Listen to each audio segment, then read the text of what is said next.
Hello, everyone. Hello to the ethereal world of the internet. I'm Patrick Galler, and this is my second day of streaming my classical guitar journey. I'm hoping to make this regular thing, do this like 3-4 times a week, in addition to making more curated videos, like more practice stuff. So my goal with this channel is to sort of share an intermediate, maybe like late beginner perspective on improving at guitar musicianship and just overall appreciating music. So I'm not a professional classical guitarist. I haven't gone to music school yet. That's something I'm thinking about maybe doing down the line. But so this is kind of my own journey with the guitar. And I hope to attract enough people to make this a regular thing. And hopefully we can learn from each other and see how it goes. So I might be a little bit awkward talking on camera because this is still relatively new to me, but yeah, we'll see. So this is my favorite guitar, my Otto Vowinkle. It's designed in Amsterdam and made in Spain, and it's a 2019 Otto Vowinkle. And I really don't play much of anything else after getting this guitar. It just sort of meets all my needs. It doesn't have any super fancy aspects to it. Like there's no cutaway, there's no raised fretboard, there's no truss rod. It's a very traditional guitar, but it sounds great. And it's light and it's a nice size. I'm not a very big guy. So when I play my Godin guitar, I end up getting a bit more neck pain. So I'm just gonna lower the camera a little bit so that we can see my right hand, get my music stand a bit further out of the way so that you can see both of my hands. So for the first few live streams, I'm gonna start by kind of going through my whole practice routine, and that might help other beginners kind of say, what can I do to improve my technique? What are some areas that I'm struggling with? Is it finger independence? Is it tension? Is it endurance? And there's some kind of compound exercises that I found from different teachers, different books over the years that I think kind of create a really efficient technique module that you can do in about 10 to 15 minutes, 20, maybe if you're really stretching things out, which just puts you in a nice place to have a healthy technique, healthy fingers, and no injuries. So one of the main things you want to sort of think about when you're first starting classical guitar, or as you're playing a lot of classical guitar, is your posture. So you can see here, my shoulders are pretty much perfectly level. Something I used to do a lot more is kind of get into this position, and then my neck would have problems. I have problems with my tendons in my back and extensor tendonitis in my right arm. So really fixing some of those postural issues has allowed me to go from playing for an hour a day to 3 or 4 hours a day. And not having pain. So something that was starting to become, I don't want to practice today because I'm sore, has become, I really want to practice because I just enjoy the music. So just like with yesterday, we started our stream with a couple of the very beginner basic exercises that I started in the first few weeks really of playing guitar. And I think I'll keep doing them more or less for as long as I play guitar. So the rest of my life. So the first drill is a finger independence drill, and it's just kind of a placement drill. And it accomplishes a couple of things for us. Is one of the things that we do as guitarists is we often have a death grip on the neck. So like pushing so hard that you can see the white part of your finger, the cuticle, turn white, and you don't need that much force. Even on a not fancy guitar, you don't need to push down very hard. So this drill combines two things. We're getting used to moving chromatically up and down, and we're getting used to pushing just hard enough. So as you can see, I'm going to slowly increase the tension on my left hand until I get a note. And as you can see, it's quite a bit less pressure than you would think. I'm hardly pushing at all. In fact, I don't need my thumb at all. So you can play all these notes just with the weight of your hand. You don't even need your thumb.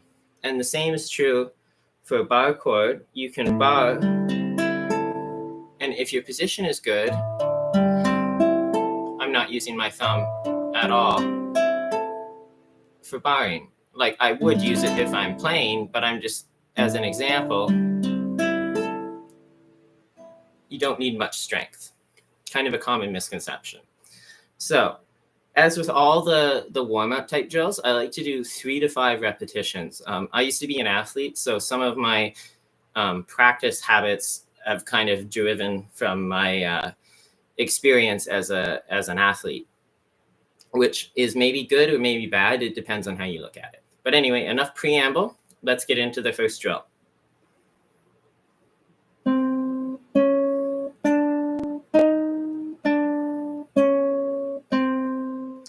And once you get your position really nice, you can add in a little bit of vibrato with your left hand, and that will just further reinforce that you have the correct position.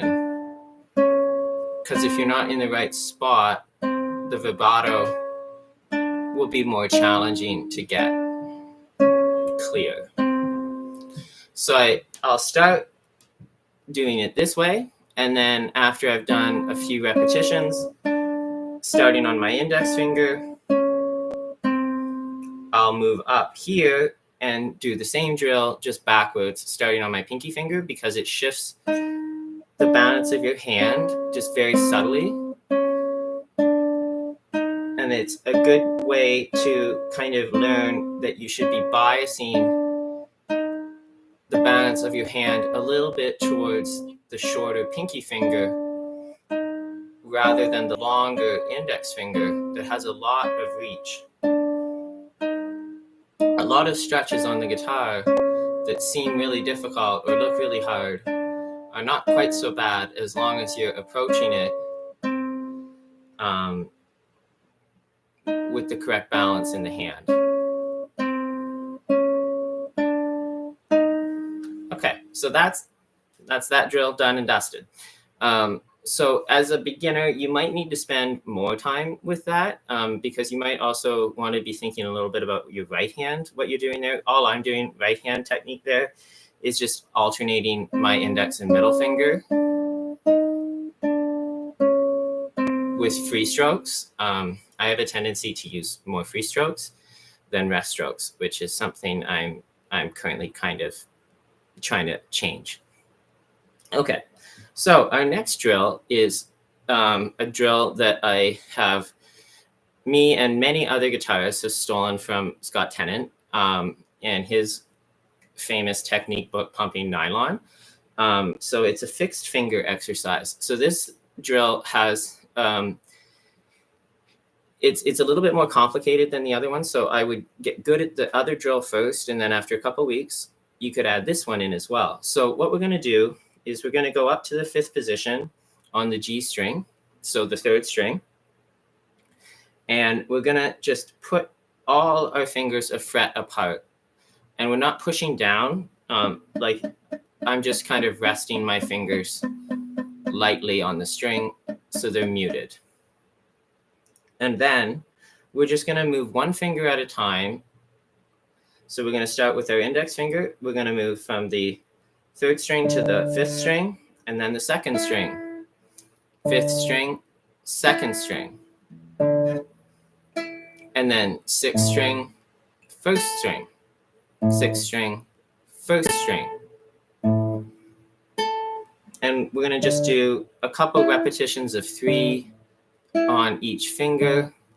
And that really helps build independence in your hand and learn that you don't need a lot of tension when you're chording. So now we're doing the same thing, but with our middle finger. So I'm going 5th string, 2nd string, 5th string, 2nd string, and then 6th string, 1st string.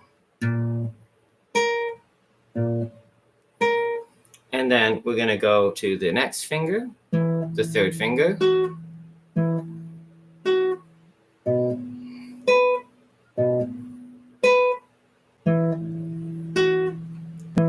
Hello, we've got somebody in the chat saying hi. Always nice to hear from people in the chat. If you have any questions, feel free to leave them. Any comments are always appreciated as well. I'm learning that talking and playing is a lot more difficult than just playing, as I was realizing yesterday when I was doing chord scales. So with the pinky, there's a bit more of a tendency to swing the wrist, like this kind of motion, which is not what you want. So you want to keep your fingers fixed and your pinky is moving independently. So you're not incorporating any motion from the wrist. And that requires more relaxation.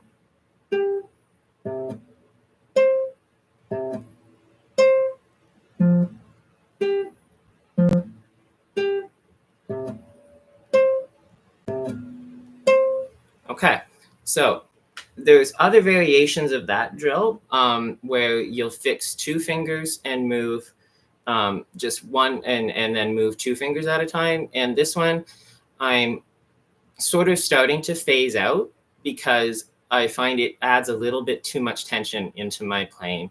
But I will show you guys today and you guys can see what you think. So this time we're going to be fixing our 3rd, 4th finger and 3rd finger, and we're going to be using our 2nd and 1st finger for the first combination. And it's the same string combinations, so it's 5th string, 2nd string, 5th string, 2nd string, and then switching to the 6th string, 1st string,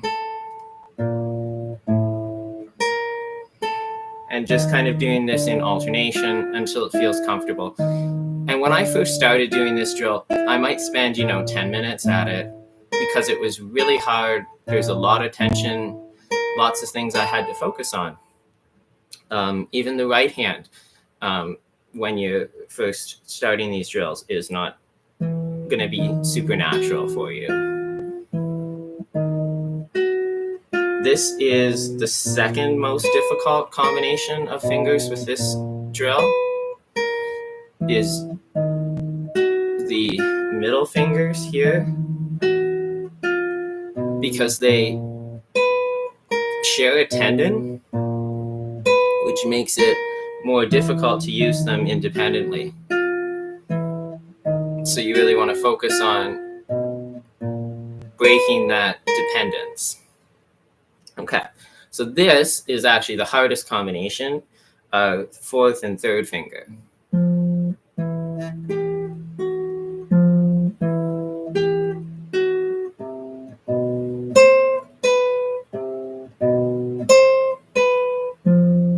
And you can see my wrist does move a little bit to get that 6th string with my pinky.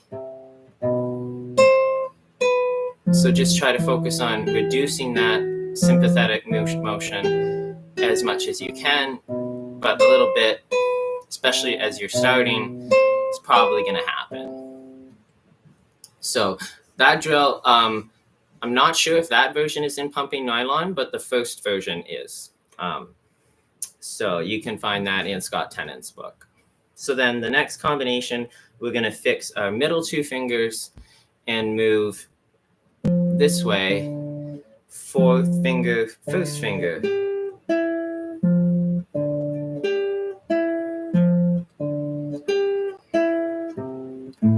these drills are helpful for playing chords where you're holding down maybe a triad and then playing extensions on top of it with your pinky finger. So you get good at holding down notes and moving fingers independently, which is one of the more important skills to develop when playing classical guitar.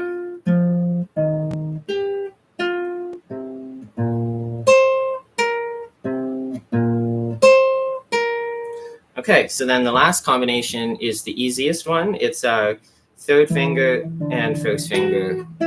These fingers work really well together and they're really long, so it's not as hard as some of those other combinations.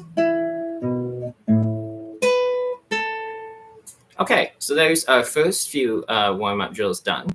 3 already, and it's only been about 10 minutes because I talked for about 6 minutes. So the last sort of non-musical warm-up that I like to have, that I do and that I give my students, little plug for lessons. If you're interested in lessons, I do teach lessons online and out of the house here in Sarnia, which is a pretty small town in southwestern Ontario. So mostly online. But the next drill is something I've added in about a month ago to try and deal with holding too much tension in my hand with chords, like especially open chords. I was having a lot of problems playing like C major for a long time. It would be just really uncomfortable to play C major to be set to a G7 chord, which is something you need to do for the technique drills. All the Giuliani arpeggios are this cadence. So if you're not comfortable with a C major chord on the classical guitar, you're going to have problems. So for me, the problem was actually my thumb was too high on the neck and it was making my wrist really bent. So it was really hard for me to keep the open G and open E in that chord. So you can hear how there's some kind of nasty buzz that we don't want. But lowering my thumb so that it's actually well below the middle of the neck and keeping my wrist straight, I get a really nice clear C major, which is ultimately the goal. But in order to improve that without just, being in a really uncomfortable position for a really long time, making problems worse, I've been doing this drill where you start with this kind of major 7 shape, which is a nice voicing, okay? And then from this major 7 shape, you're gonna lift your fingers as little as possible and play this shape, which I'm not sure what chord this is. It's not a very nice chord though. But the idea is not to play a nice sounding chord progression, but just to switch between these two really difficult shapes. Well, this major 7 is pretty easy, but getting to this shape afterwards is sort of awkward, and it's easy to build in tension there. So again, I like to do about 5 repetitions of switching back and forth between these chords here.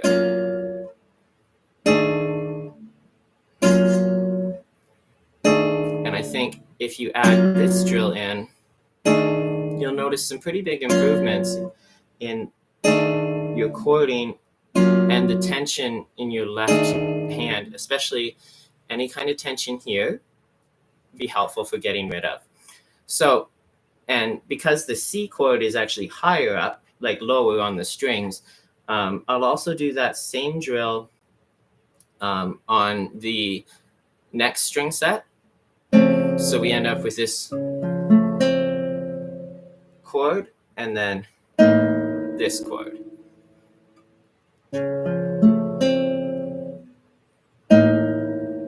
So I missed that time. So just be cognizant of your accuracy, but focus on being relaxed as well as accurate.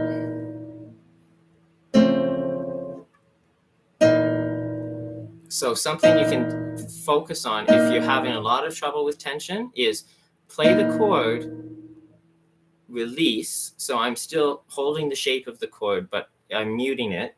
And then I'm switching to the next chord. Rather than trying to hold the chord down, keep that tension there, and then switch. It's much easier to just have a little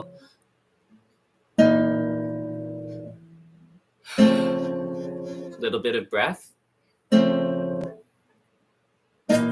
like that. Okay, so then we'll move to the last string set for this exercise,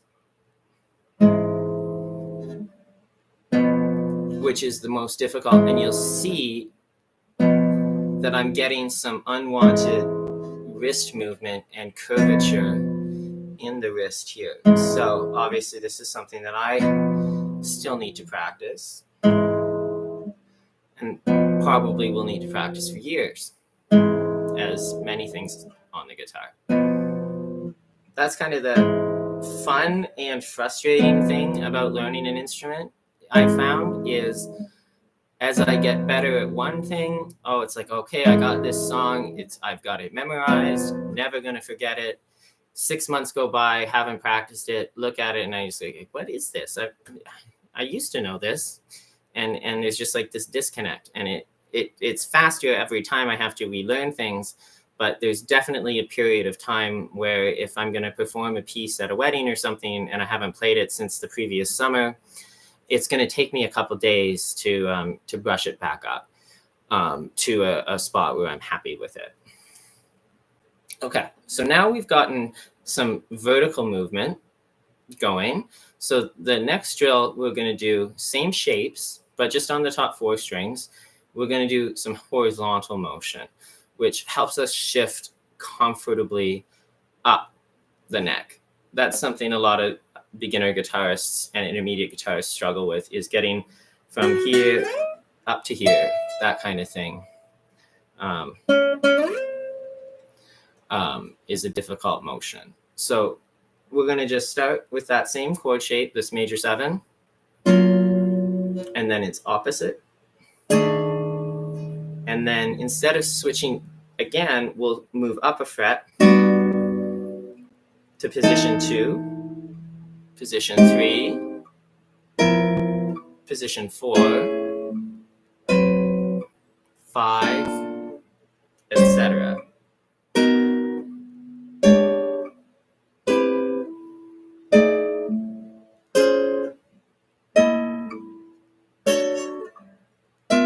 And then we go back.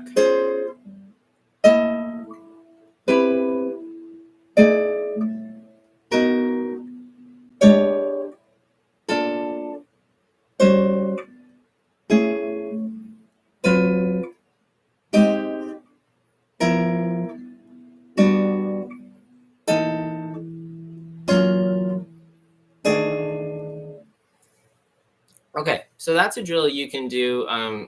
It took me quite a while to be able to do that comfortably. Like the first week I was practicing, I was kind of devoting the majority of my left hand technique stuff to just that drill and the one moving vertically. Whereas now that I'm comfortable with them, I can kind of condense them all down to about 20 minutes, which I feel like is a pretty good amount of time for warm up and technique. If you're playing for around 3 hours. If I was playing for less, I would obviously cut out some of these non-musical exercises and just go straight to the next thing, which I think helps you warm up, but it's also a little bit more of an intellectual exercise. So that's chord scales. So what we're going to do is we're going to divide the neck into approximately 5 different positions. So we're going to try to play an open position, or as close to open position as we can get with whatever key we're in, and then moving up the neck to about here.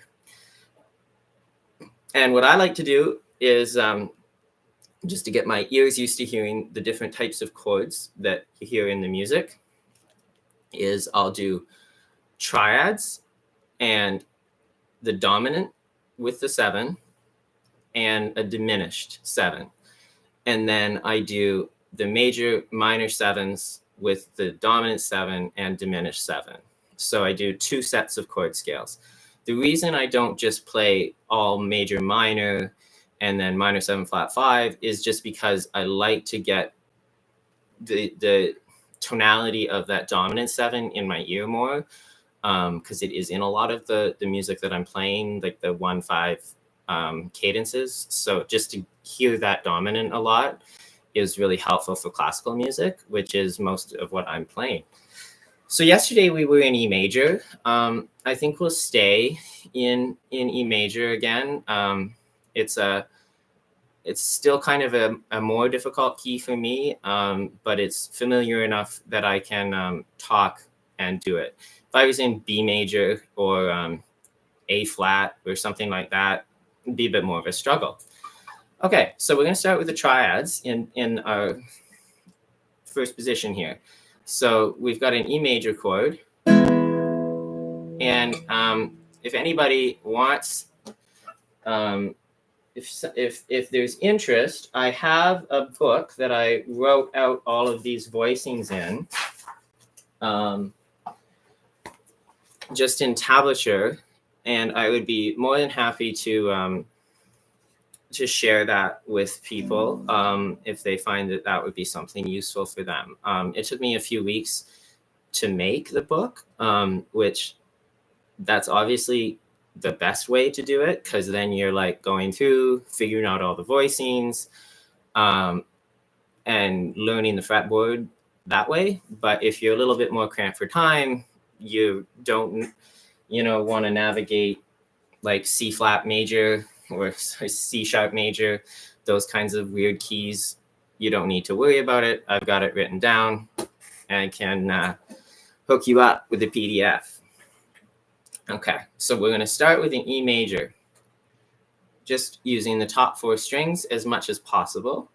So we start E major, and then we go to an F sharp minor, a G sharp minor, A major, B7, we'll use this voicing here, C sharp minor. We're just going to use 3 notes, C, E, and so it's we've got our C sharp, E is the minor 3rd, and then the 5th, the G sharp.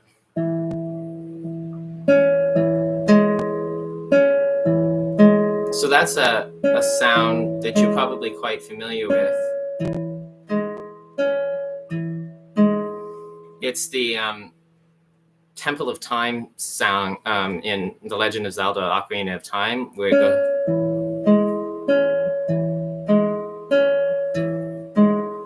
It's just a minor triad, at least the first little bit.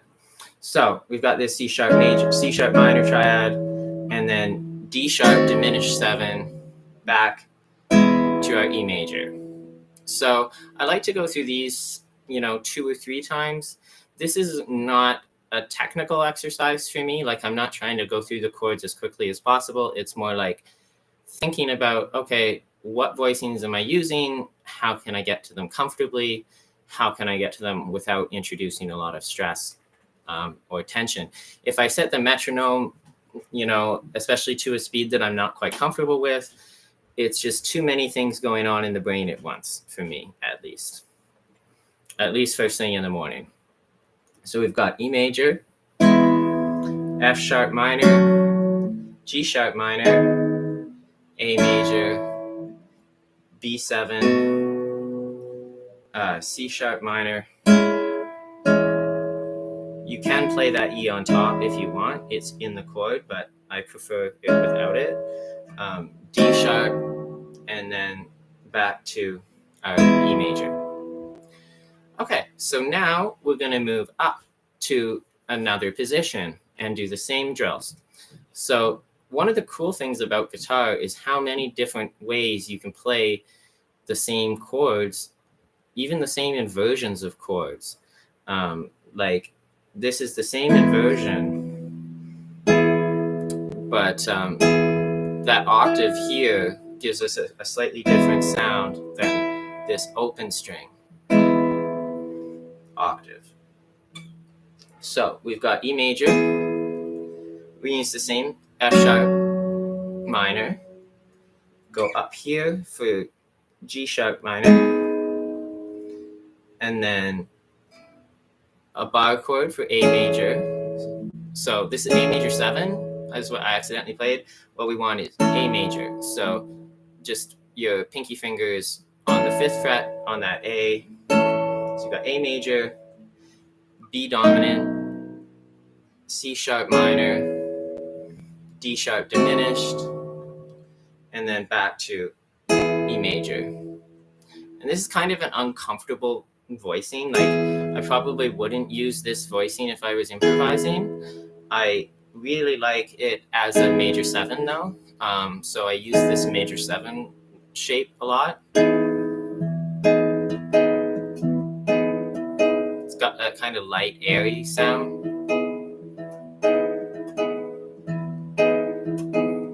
I like that kind of tonality. So here we go. E major, F sharp minor, G sharp minor, A major, B dominant, C sharp minor, D sharp diminished, back to E major.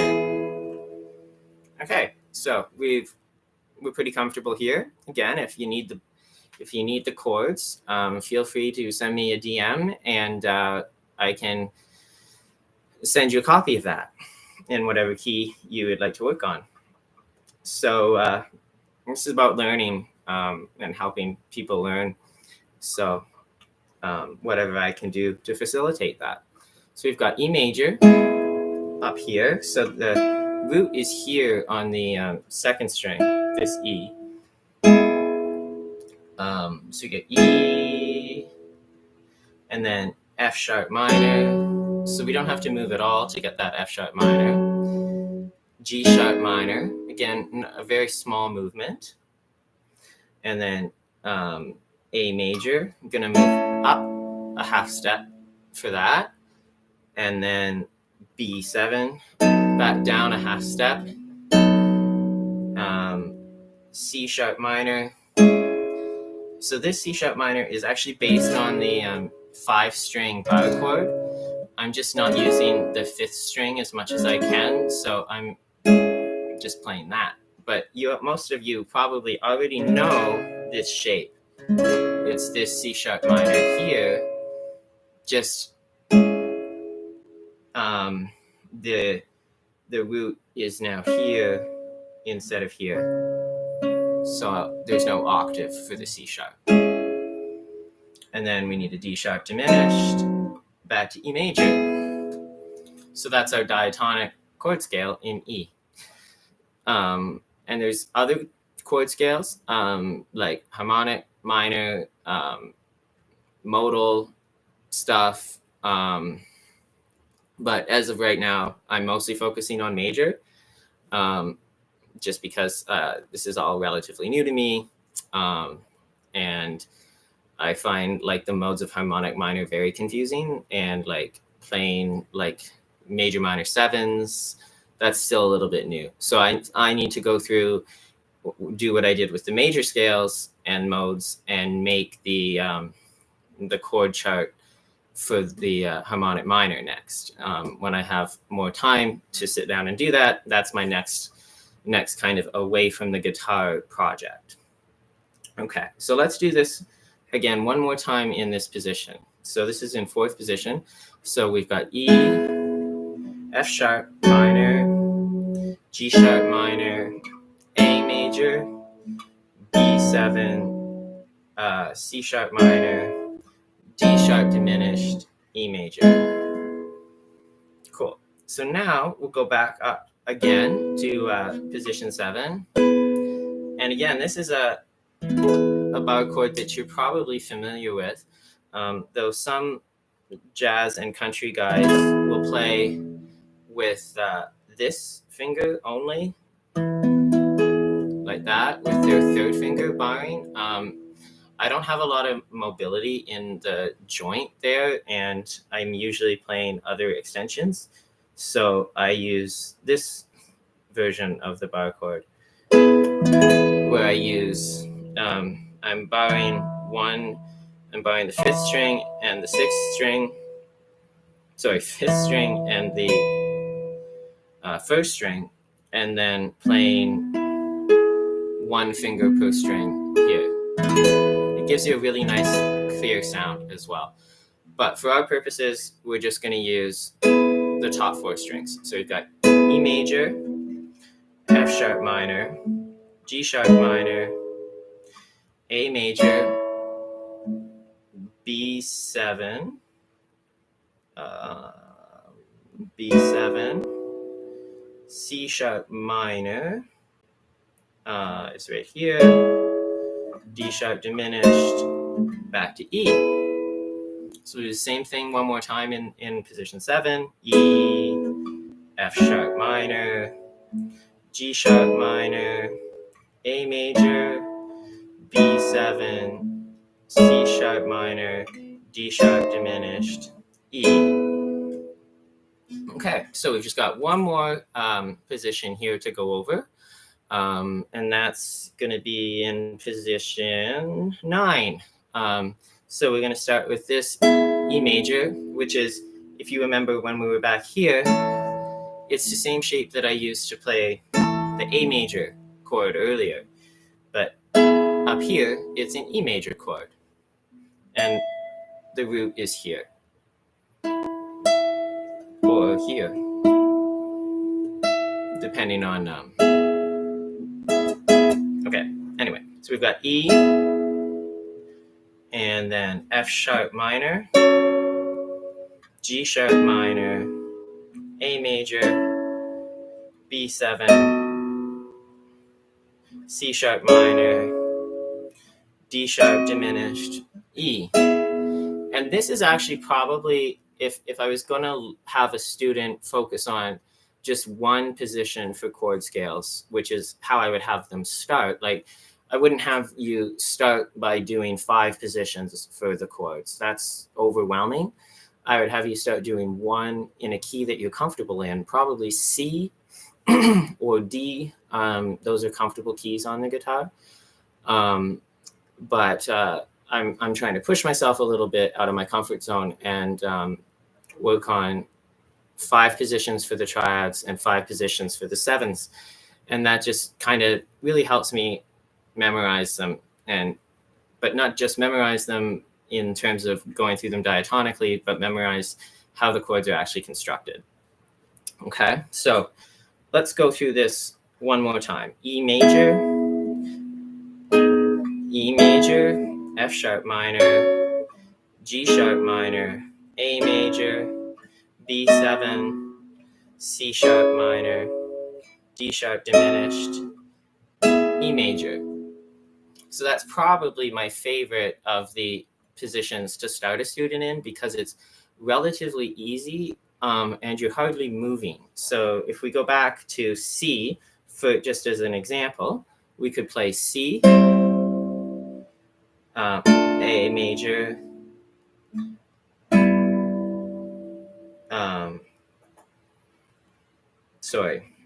C, D minor, E minor, F major. See, now I have to think about it. Maybe I shouldn't have done this on TV. We've got our C chord, D minor, E minor, F major, G7, A minor, B diminished, C. So even just changing keys, you can see it challenged my brain just enough that I had to think about it. So that's why usually I'll practice in one key for 2 days and then move on to a new key for a couple days, just to kind of constantly be challenging myself that way. Okay, I just need a 1 minute break, but I will be right back. So don't go anywhere. Or go grab yourself some chips, drink, maybe your guitar, but I'll be right back.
Mr. Banjo, come here, Mr. Banjo.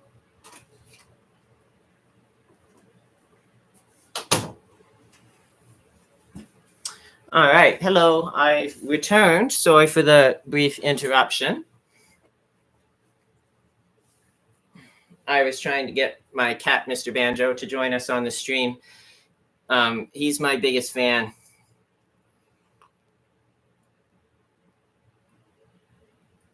I have a space heater down here in my office, and he quite likes sitting in front of the space heater.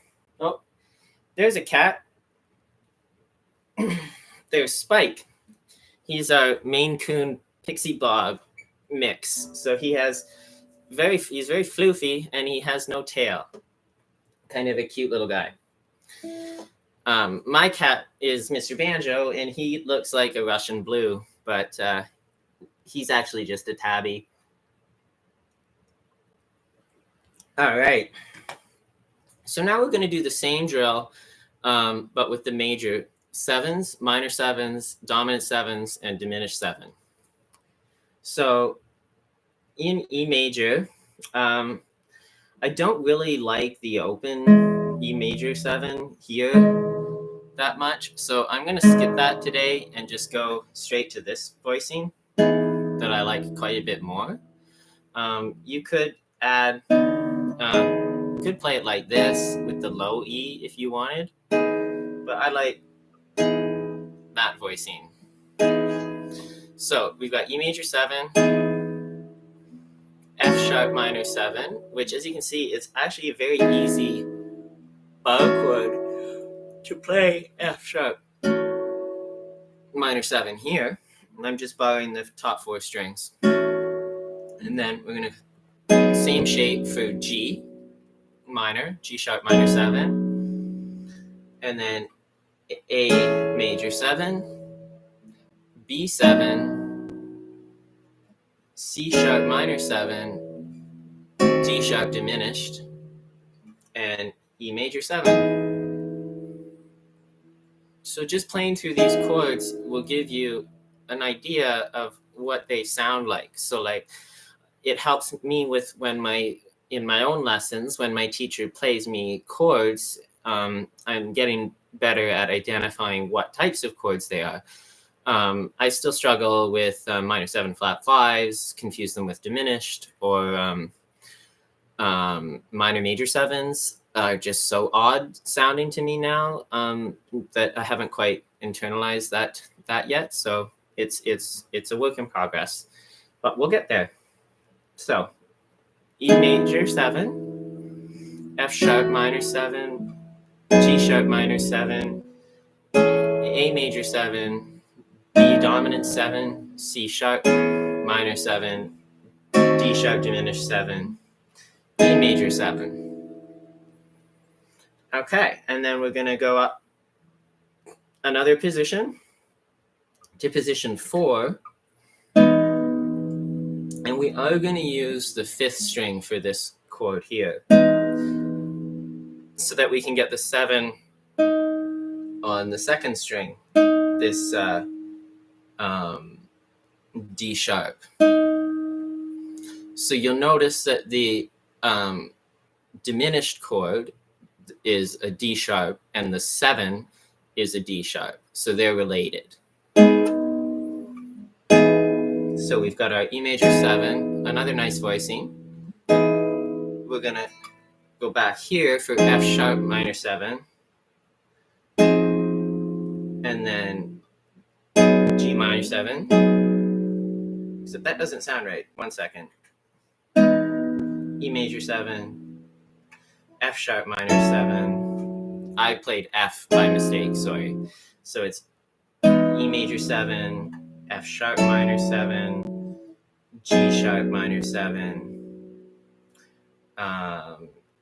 Where is our best? A major 7. Probably here. So that's actually the shape we were using in our warm-up. A major 7, B7, C sharp minor 7. So you can play this like this. You can play it like this. Or you can play the shell chord with just 3 notes, which is how my teacher likes to play it. I like to play with this G sharp on the top. And then we need a D sharp diminished, back to our E major 7. Okay, so let's go through that one more time.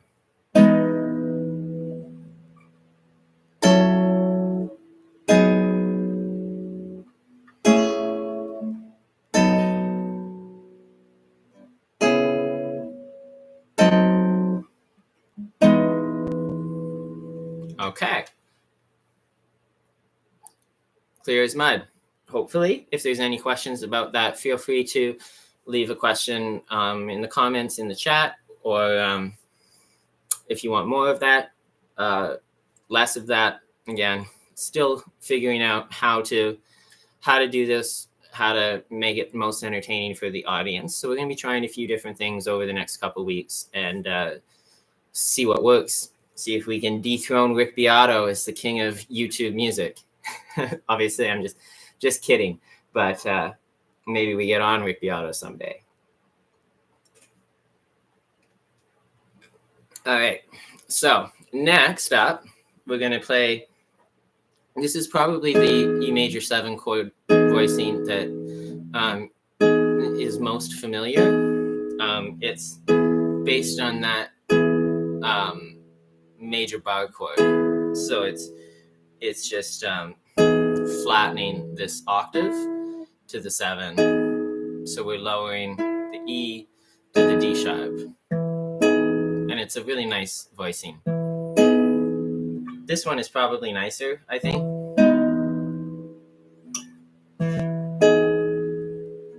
Just a bit richer, but both are quite nice. So we've got our E major 7 here, and then we're going to play an F sharp minor 7, a G sharp minor 7, an A major 7, B7, C sharp minor 7, D sharp diminished, and then E major 7. Same thing. One more time. E major 7, F minor 7, G sharp minor 7,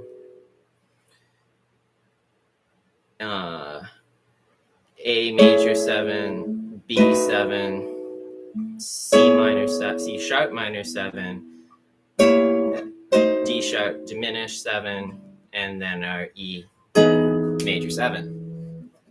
Okay, so now we've just got one more position for chord scales for today. And it's based on that last one that I showed you with the triads. So we've got this, instead of playing the E major, we're going to play an E major 7, which this is a beautiful voicing.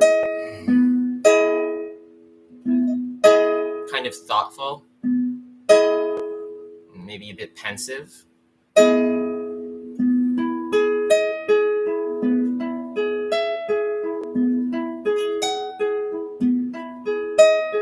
Sounds nice with a 9.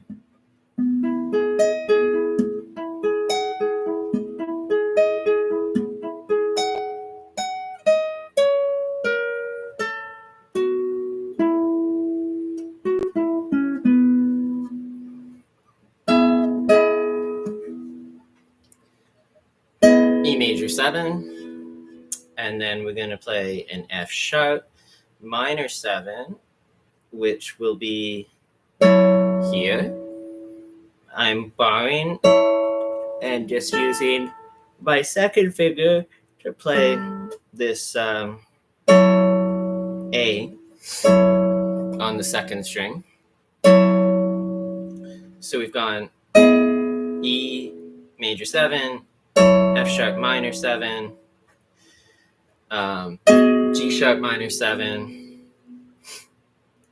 A major 7 is going to be here. This is kind of a difficult chord to play on this guitar without a cutaway because the heel of the guitar is making it sort of difficult for me to get my pinky high enough here. So I probably wouldn't use this particular voicing if I was improvising.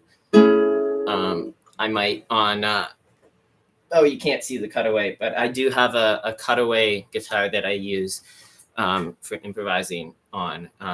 Just gives me a little bit more voicing options, but it's not as nice a guitar, doesn't sound as nice, so it's not my main instrument. Okay, so we were A major 7, B7, pretty easy to play here. C sharp minor, C sharp minor 7. I played C sharp minor. We want C sharp minor 7, and then a D sharp diminished, and an E major 7 again. And the nice thing is here, you've got that leading tone in the chord. This is a nice resolution.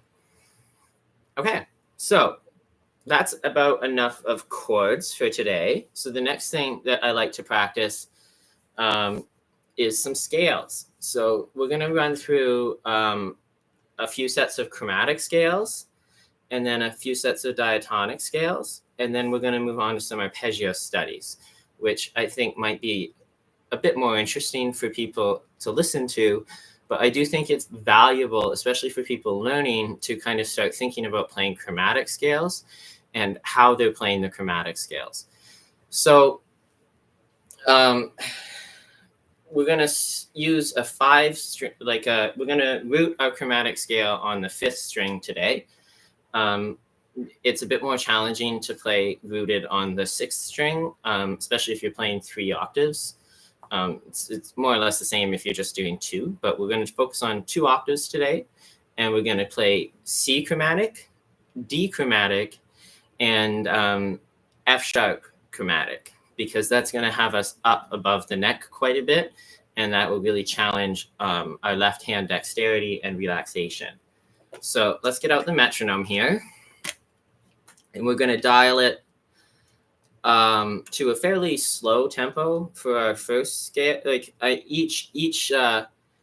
Each scale, we're going to increase the tempo a little bit. So we're going to start out at 72 today. Hi, Mr. Banjo.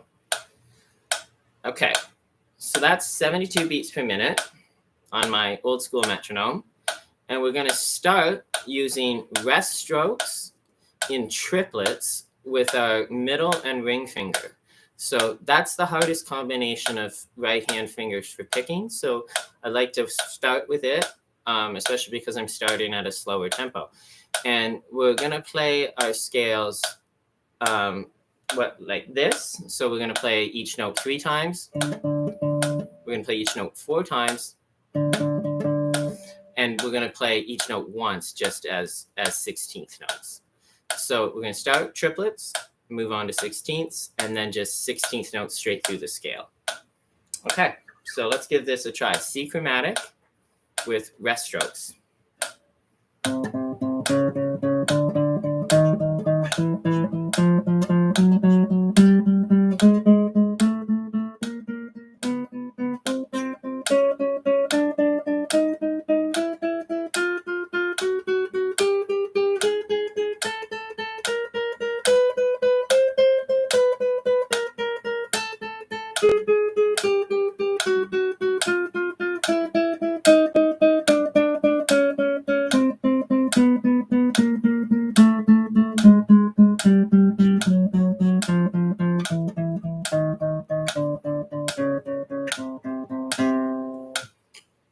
So with that, you want to keep the volume even, and you don't want any clipping. Like, you don't want to accidentally clip extra open strings. So I'm pretty careful to keep the swinging of my fingers fairly small, which it's fast, but the arc isn't super wide, so that I'm not accidentally catching extra strings on my outs as I'm relaxing out, or coming in and accidentally plucking 2 strings. That's something I accidentally do with free stroke. If I'm trying to play really fast free strokes, I'll sometimes catch extra open strings. Okay, so now let's try 16ths on our C chromatic.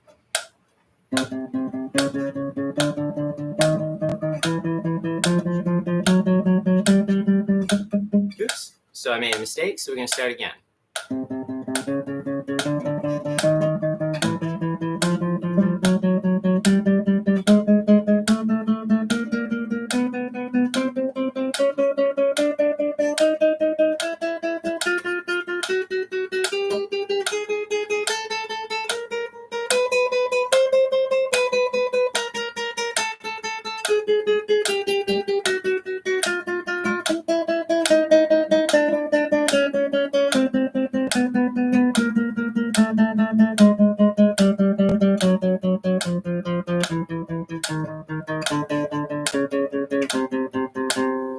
And as I started playing the scale that time, I noticed I accidentally reverted to playing free stroke.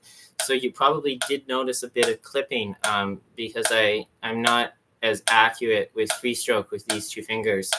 So let's go back to rest stroke and actually practice what we want to practice, which is rest stroke.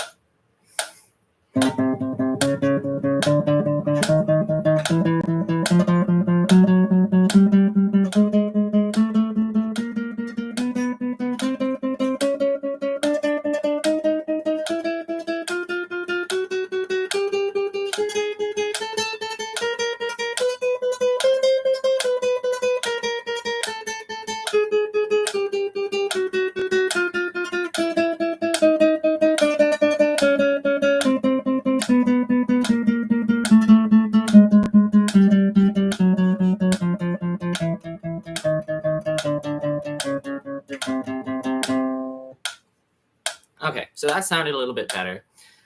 Now we're going to increase the metronome speed a little bit up to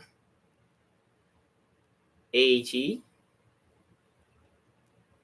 somewhere between 80 and 84. This old metronome,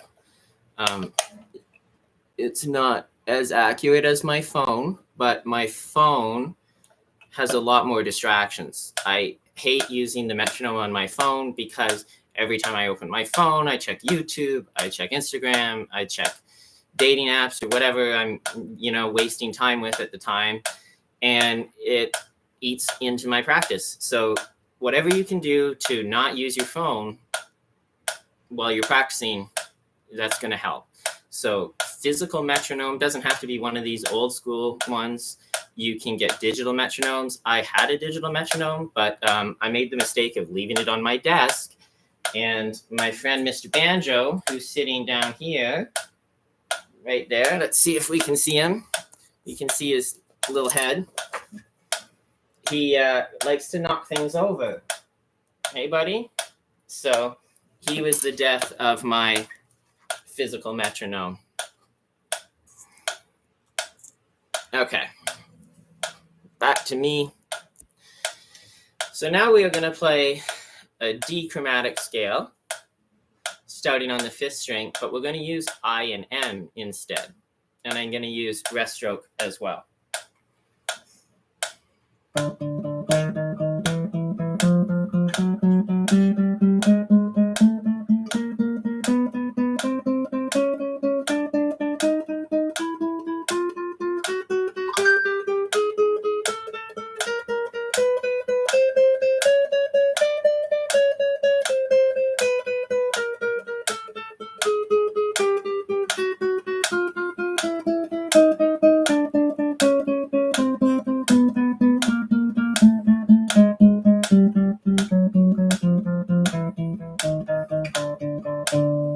Okay, so there's our triplets. So now we're going to do 16ths.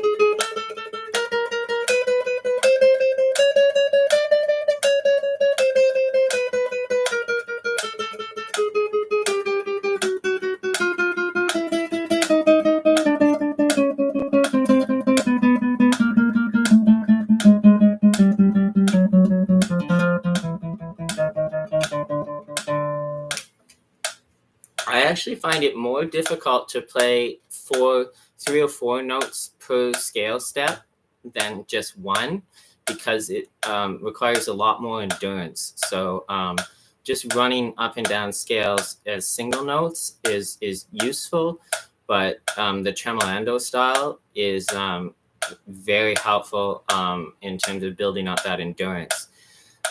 You're never going to play an alternate pick passage that long in a piece, but the idea is building in the speed and comfort so that when it does come up as a run that might be, 2 or 3 measures long, you've got the ability to do that comfortably. So now let's just play. I'm going to use free stroke, but I'm going to just play one note. I'm going to play one note and go through in 16ths here.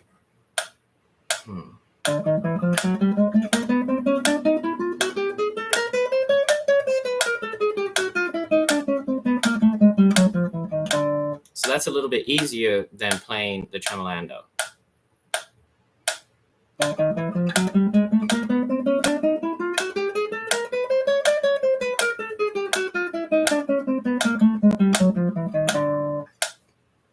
Okay, so now instead of increasing the metronome speed, we're going to increase the physical difficulty of the scale.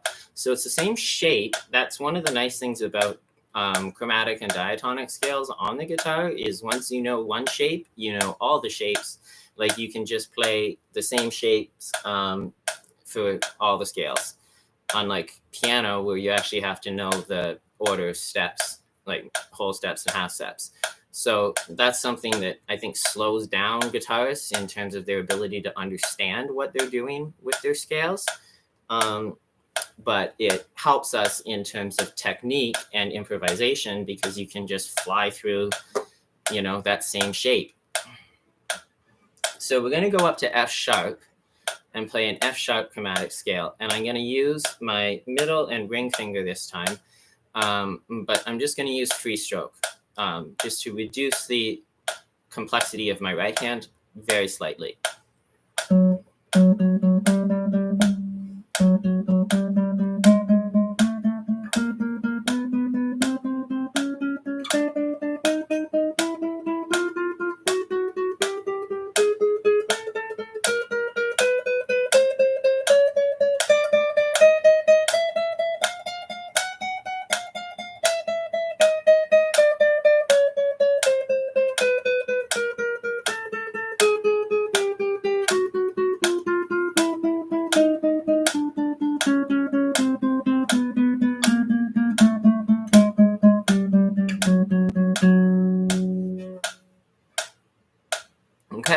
as you can see, the difficulty of this is when I'm up here, there's less space for my thumb. So what I tend to do is bring my thumb up under the fingerboard if I'm playing. So I still have a little bit of an anchor point.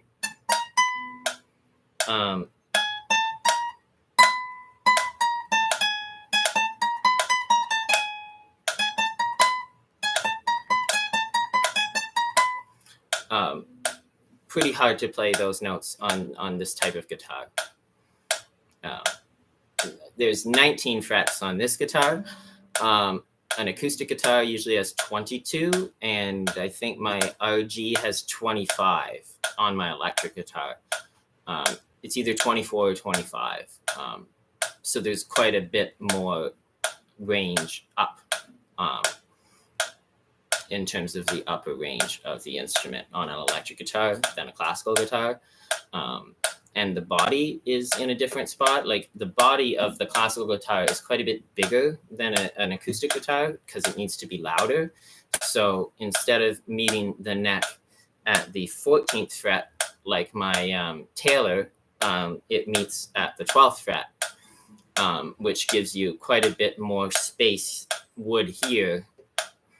And it makes it louder because originally the classical guitar was a chamber instrument. So it wasn't really a concert instrument. It was very quiet. So really rich people would hire you to come and play at their parties, which is still kind of one of the functions of the classical guitarist now, is people will hire you to play at parties or events or weddings, that kind of thing. It's portable, pleasant music. You know, they don't want you to show up and play your 8-string electric guitar. So there is still a role for our very beautiful classical guitar, even if it's not in like modern metal music and stuff like that. As cool as 8-string guitars are. And maybe one day we'll learn. So let's do one more run through of our F sharp in 16ths, and then we'll move on to some diatonic scales before some arpeggio studies. So here's another run through F sharp.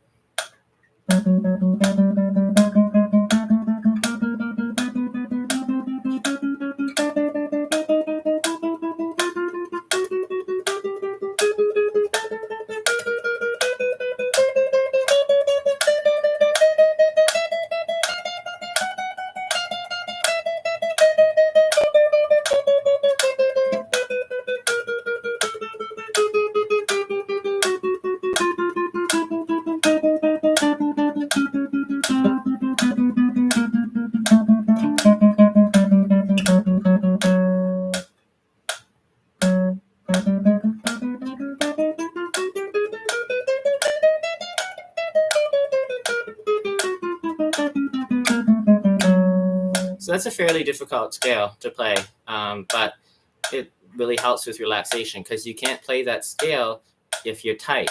So when you're learning, set the metronome to whatever speed you need to, even if it's 8th notes instead of 16ths, and just, you know,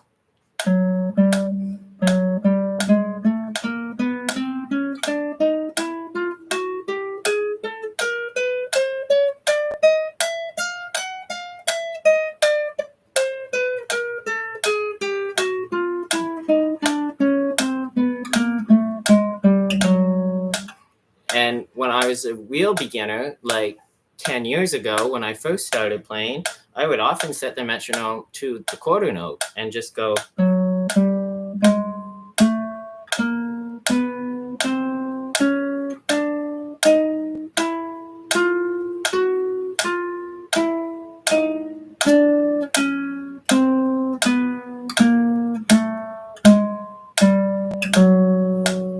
That kind of thing, right? Okay, so the idea is the metronome, it's not a contest, it's about internalizing the time and being able to play rhythmically with other people or other instruments or by yourself.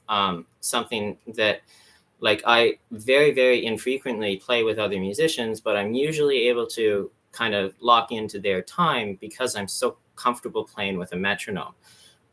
Usually when I'm recording videos, I don't use a metronome because I find it makes my playing a little bit stiff. But for certain things, I'm experimenting with using a little in-ear metronome if I really want to tighten something up. But then it sometimes comes off a bit too stiff. So, there's kind of that debate, like how perfect do you want it? How quantized should it be versus like how much breath do you want? And that's kind of one of the things in a lot of modern music. It's so quantized. There's no breath. There's no tempo variation. And it starts to feel a little bit dead. Whereas in classical music, metal music that isn't quantized, where they're playing with a real drummer, there's a lot of tempo shifts, like 3 to 5 beats, depending on the parts of the song. And I think that gives it a more organic feel. Okay, so now we're going to move on to diatonic scales, and we're going to do A major today. And we're going to do 2 different 2-octave versions of A major. So we're going to go up to 88 for our metronome. And we're going to start playing the classical style of, it's more of like a box pattern, which I would eventually suggest moving away from. I use 3-note per string scales mostly now, but I still do practice these for the purposes of exams. Like I want to do conservatory exams at the end of 2026. So I'm working on making sure I can do things the way they want, as well as the way that I think is a little bit better for the modern guitarist. So for our first scale here, we're going to use our middle and ring fingers again, and we're going to play triplets. Tremolando again. So we're going to go.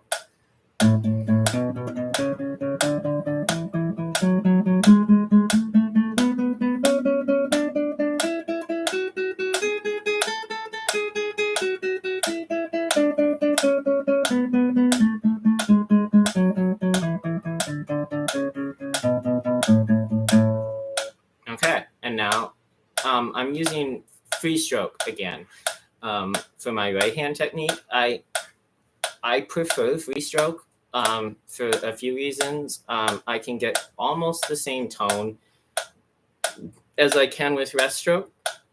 It feels a little bit more relaxed, and I prefer teaching new students free stroke instead of rest stroke because I think sometimes they get a bit too much tension in the rest part. They're not comfortable with the release. So that's kind of controversial. I might get called out by other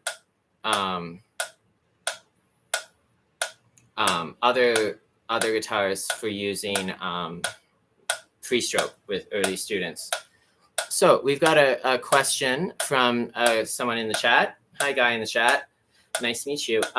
Guitar repertoire. I have a fairly limited repertoire these days because I've been practicing so much technique. But on my YouTube channel, I have about 50 videos of stuff that I've been playing over the years.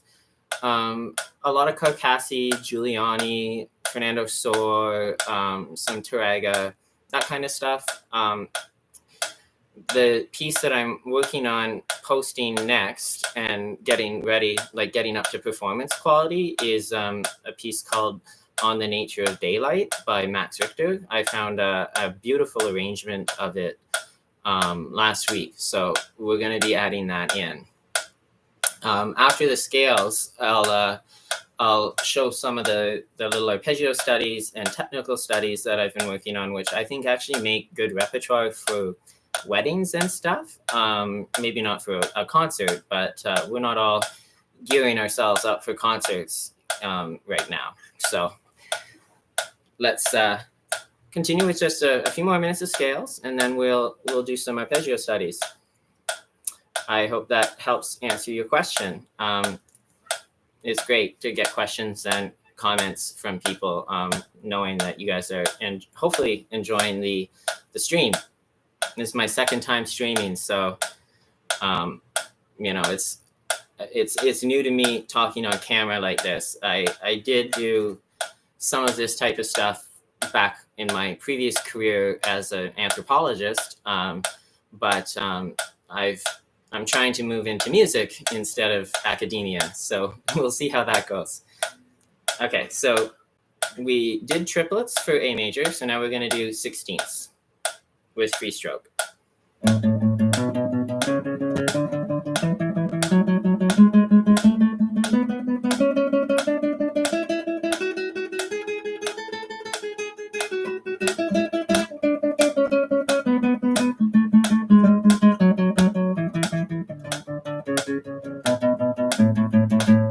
Okay, so with that, that's kind of about the upper limit of my M and A. So you can hear there's just a bit of unevenness. So tomorrow when I practice M and A, I would probably start the metronome just a little bit slower than that. But I'm not going to be filming tomorrow, so I have a bit more time to really slow down.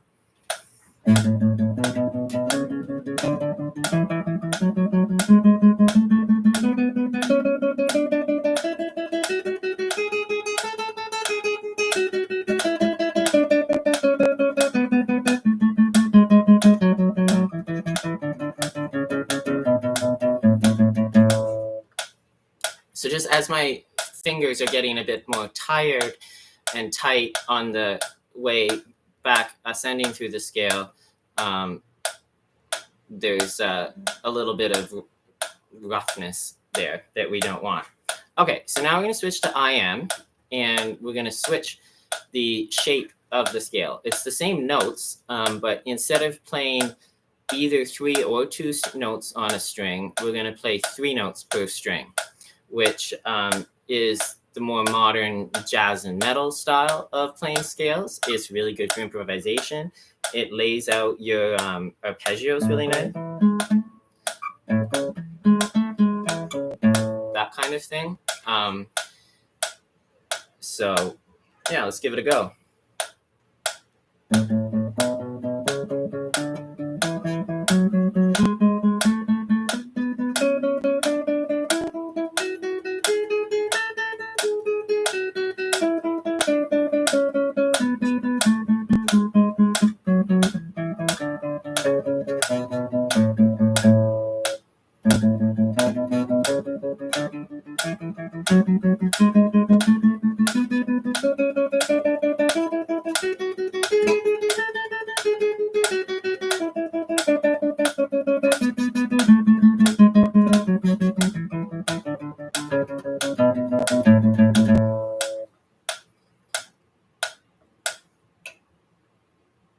Okay, so that's pretty good for scales for today. I don't want to overdo the scales, especially with my arm injury. And I can't wear my support because I have this IV in my arm this week, which is really annoying for playing and slows me down a little bit. But I didn't want to take more time off. So it was either play with a little bit of a handicap or not at all. So I prefer to try and work around the issues that my body presents me with rather than just take time off every time I get an injury, which is kind of common for me to be injured. Whether it's from sports or practicing or those types of things. Okay, so we're going to start now with a lovely little arpeggio study by Julio Segurares. I played this yesterday on the stream. It's lesson 65. It's in 12/8 and C major. And I like this composer a lot, actually. He was friends with Miguel Llobet, and I'm going to be using his method book.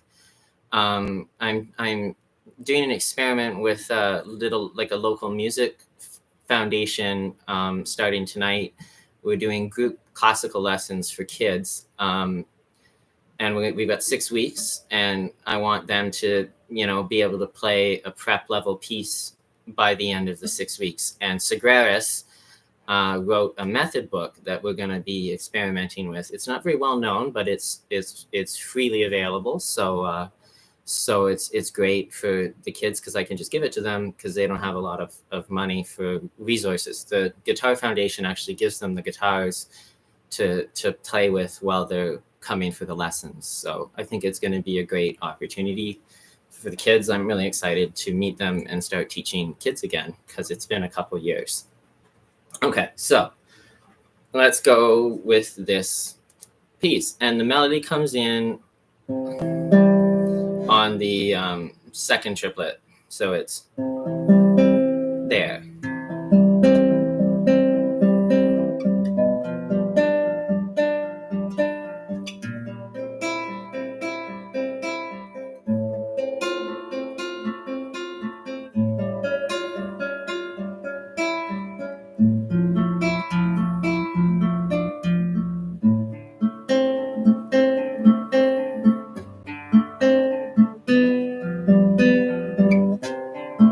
Oops.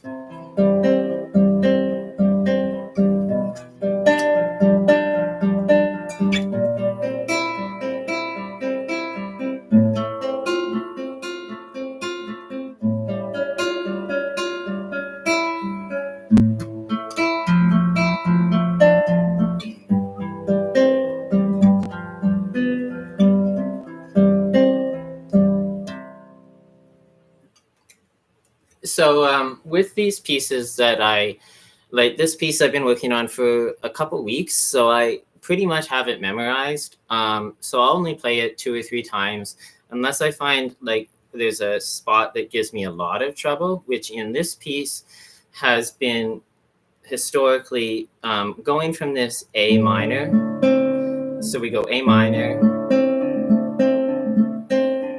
to this G, and then releasing the C and A and placing the 4th finger down on this F.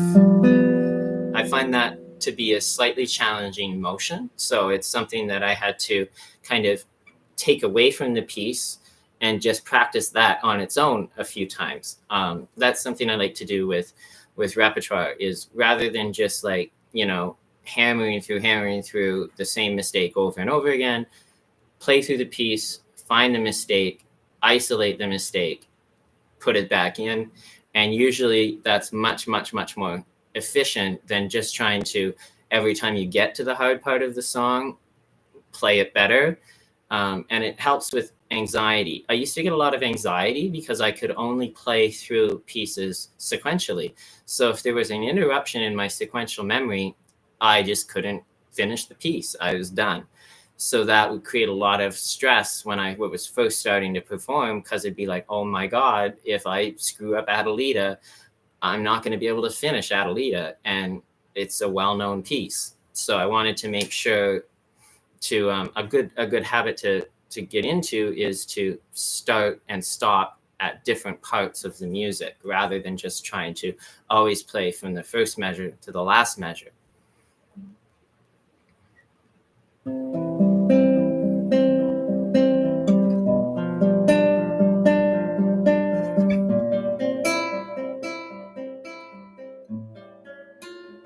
Oops, I'm gonna start again. I made a mistake there. Sorry.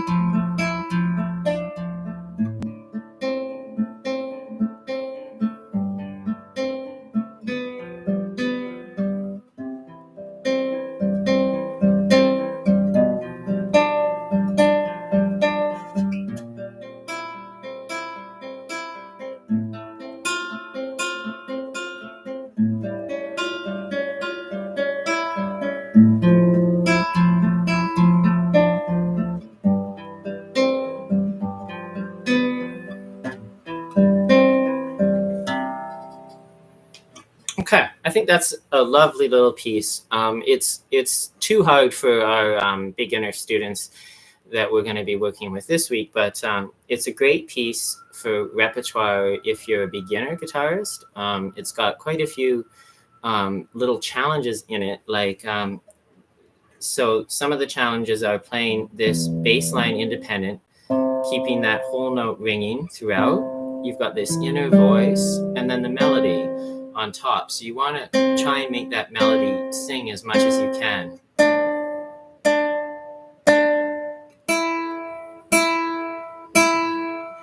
So if you listen this time, you listen to the piece, try and see if you can hear the different voices. So we've got a bass line, an inner line, and then the melody.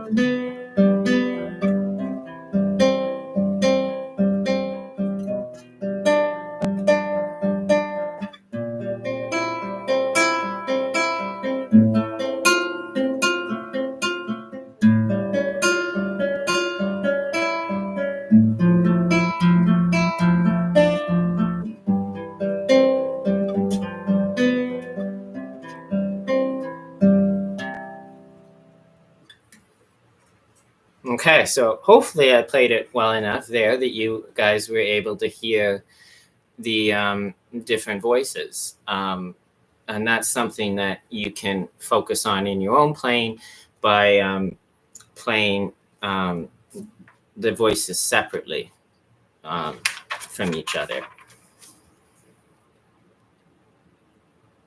Okay. Let's go with something a little bit older. This isn't an arpeggio study per se. It's a little sarabande, a little dance. It's arranged by I'm pretty sure he's Canadian, like me, Claude Gagnon. I think he's from Quebec, which is our little French province. I shouldn't say little, might be the biggest province. It's big. It's beautiful, lots of lakes, rivers. It would be a fantastic place to film and stream guitar videos. But anyway, let's have a look at this sarabande. It's arranged by Claude Gagnon, and it's an anonymous 17th century piece. So there's no attributed author. So I'm going to be reading this one, not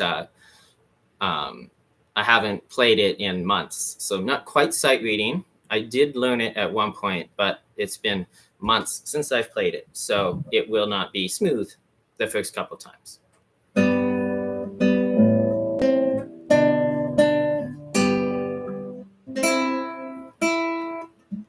Especially.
Oop, that's an extra.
Oops, it's a C natural.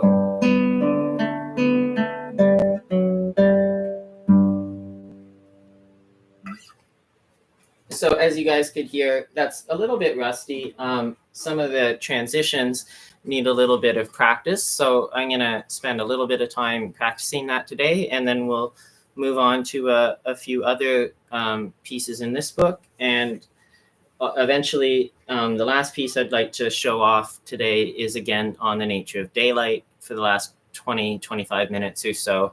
I'm going to play for another hour here. But On the Nature of Daylight is absolutely gorgeous. So I'm excited to show that. Just going to reply in the chat to say thank you.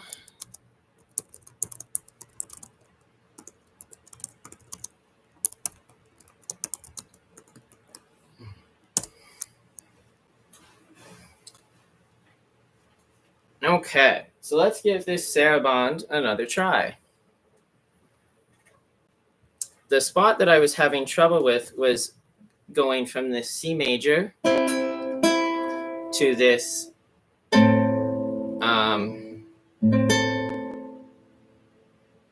A minor.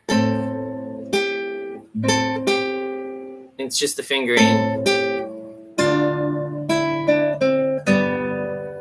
So like I said in the earlier piece, if you're having trouble with a section, rather than just try and grind it out, we just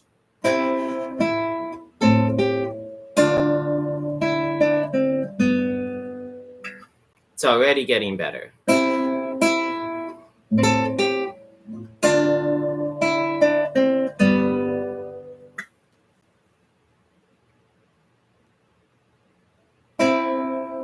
So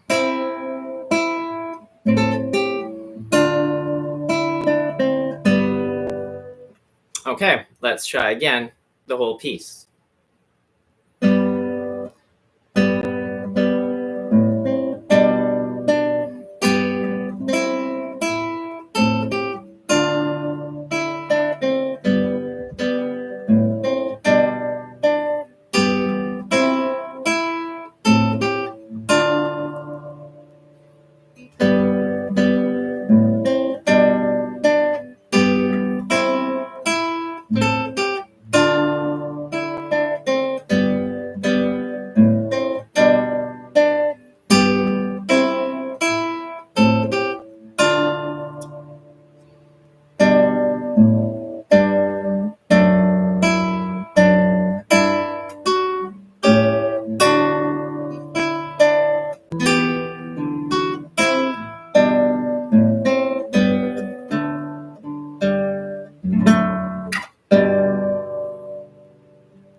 This is my favorite part.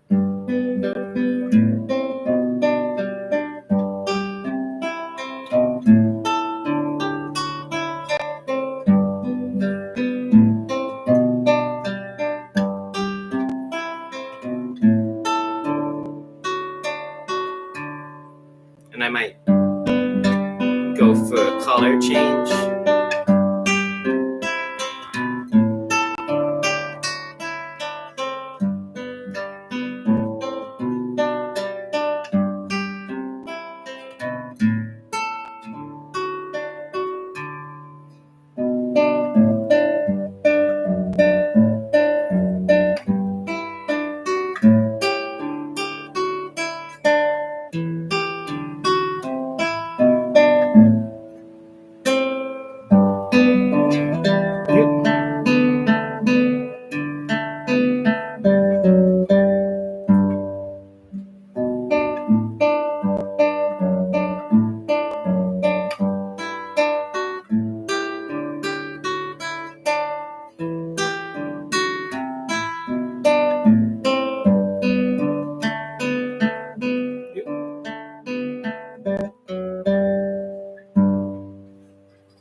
So again, with that piece, you could probably hear the spot that we spot checked was actually not a problem that time.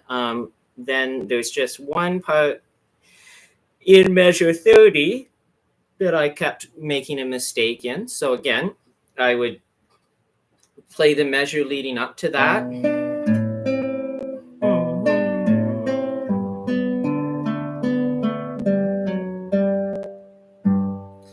And isolate it until I can play it without making that mistake.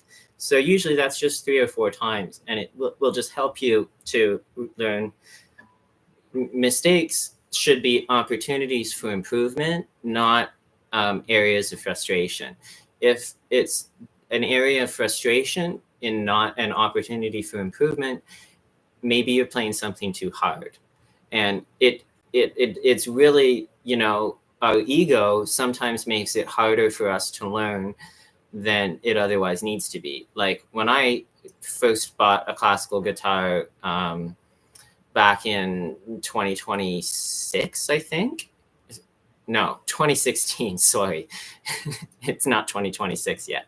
When I first got a guitar about 10 years ago, the first repertoire book that I bought was level 4, because I'm an adult, like the early repertoire is for children. It's too easy. And I couldn't have been more wrong. And I wish my earlier teachers had said, listen, Pat, you're not at this level yet. You'll progress a lot more quickly if you get the grade 1 book, and then the grade 2 book, and then the grade 3 book, etc. So I actually went back a few years ago after I switched teachers and had a really serious injury and couldn't play for a while. So I went back to the drawing board, bought all the books from prep to 8, and said, I'm going to work through them sequentially. And I'm up to about 6 now. I can play a couple things in grade 7 and 8, but I wouldn't consider myself to be of that level. More around grade 3 or 4 is where I'm really comfortable. If that's helpful for anyone. Just remember, be kind to yourself, and the repertoire in grade 1 is just as beautiful as the repertoire in grade 8. And it often presents many little opportunities for improvement as well. Okay, so enough of me rambling on. Let's have a look at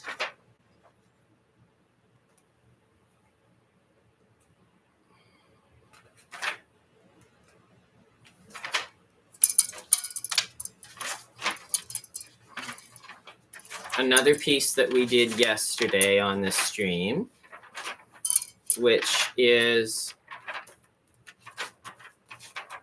another little Spanish piece by Jose Ferrer.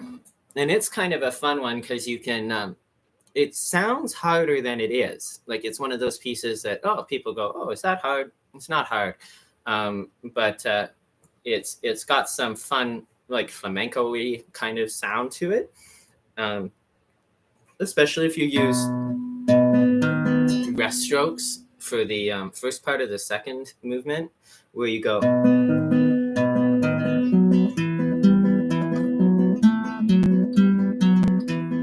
Using rest strokes with your thumb instead of.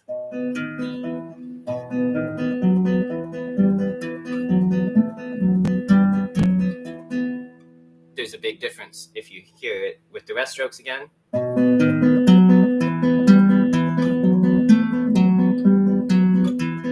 Versus free strokes.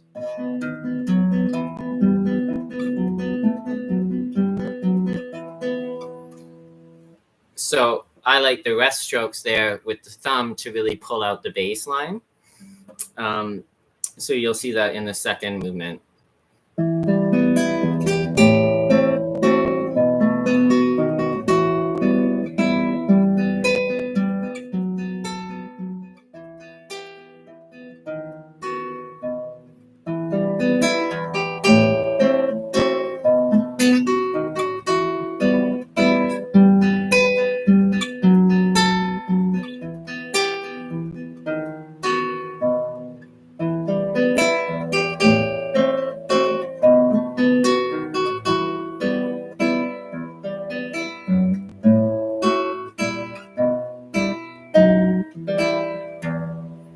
And now that second movement.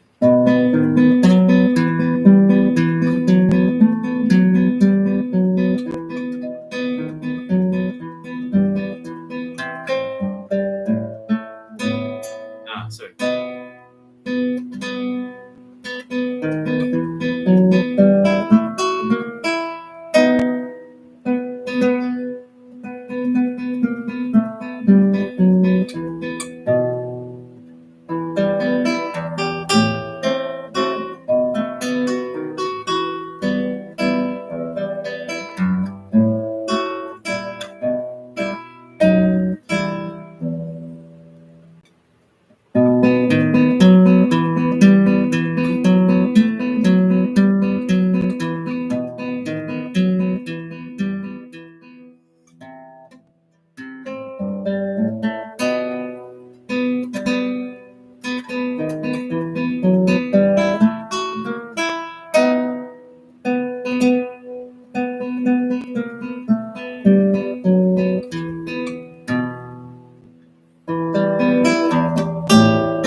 I find that to be kind of a fun little piece to play. I often use it as a, like, if I'm warming up at a wedding, I'll usually play it second. My first piece that I play at weddings, I'll play next.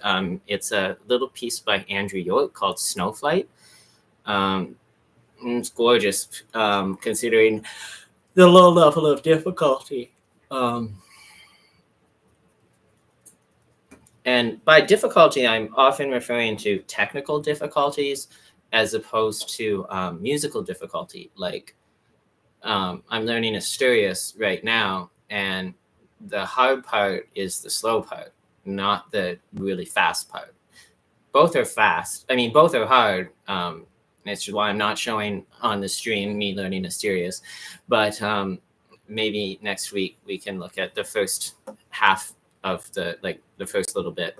But again, the harder part's actually the slower part, because it's so musically challenging to phrase nicely. Sometimes the faster stuff is easier because you don't have to phrase it. You're just rolling through the arpeggios.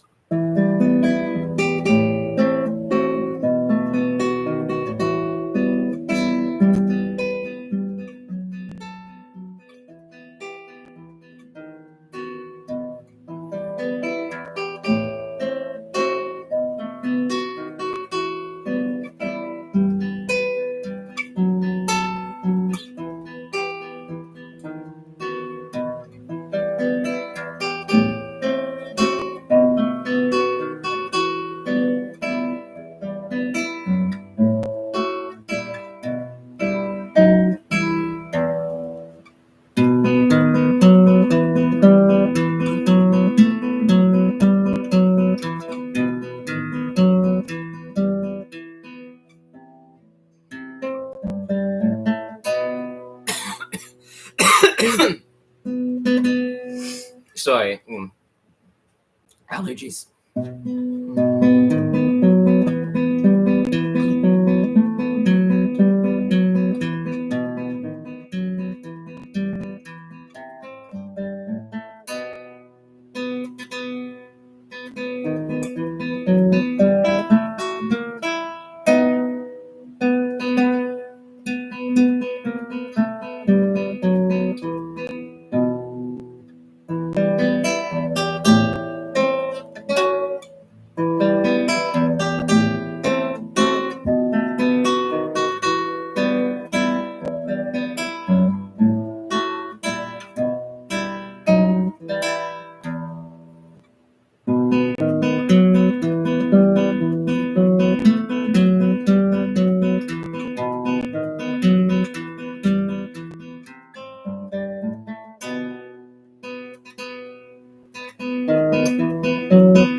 Sorry about the coughing in the middle, but that's a pretty nice piece. I would recommend anybody who's kind of a beginner, early intermediate level, give it a go.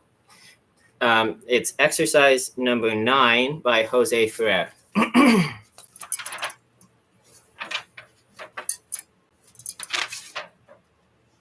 Okay, so now I'm going to grab a different book. I'm going to grab Pumping Nylon and show you guys Snowflight from Pumping Nylon. Hey, Banjo, do you want to say hi to the stream? Yeah? Not really? Huh? Hey, buddy. This is Mr. Banjo. He's my #1 fan. Hey, buddy, are you a good guy? You a good kitty? Yeah? Can you sit pretty? Sit pretty. You won't do it for, you need a treat, eh? 1 second. You stay there.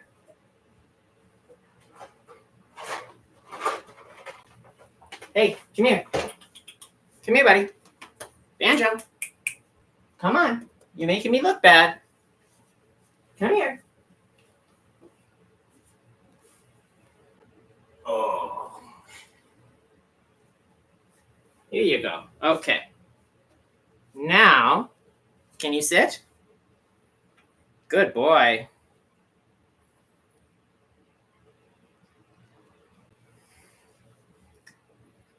Can you sit pretty? That's a good kitty. How about a shake a paw? Good boy.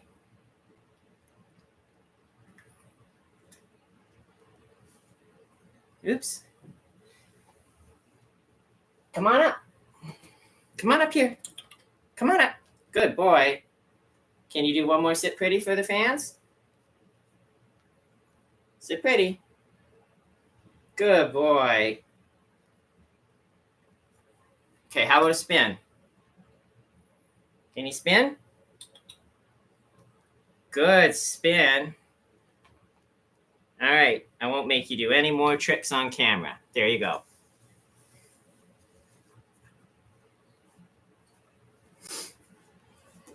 Okay, I need my spot back.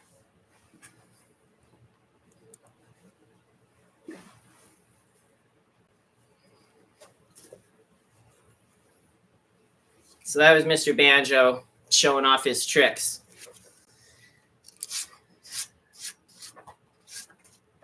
All right, here's Snowflight. Haven't played it in a while, but I used to play it so much that I can usually get through it pretty comfortably. It's, you know, everybody has a couple of pieces that like you can kind of almost always pull off. I would say this is one of those for me because I used to play it a ton. And there's a Pavana by Vice I used to play a lot. I would need to brush it up though now because my technique has improved and I would like to do it a bit more justice. All right, I'm just gonna check my tuning real quick. We're a little sharp.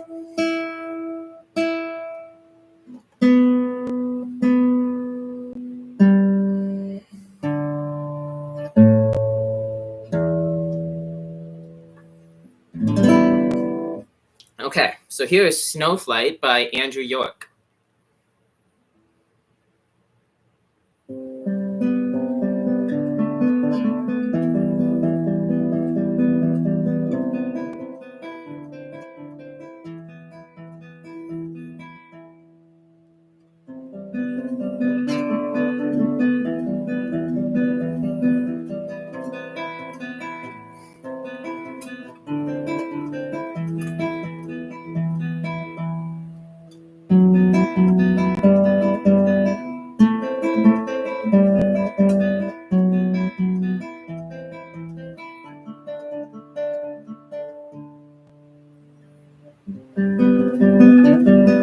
Oops, I'm gonna start again. I had my music stand in the way of the music. All right. Here we go. So this is just a beautiful little arpeggio study in C major. There's not really much of a melody.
I really like that piece, and I think it's probably accessible to anyone who has kind of touched grade 2 repertoire or technique.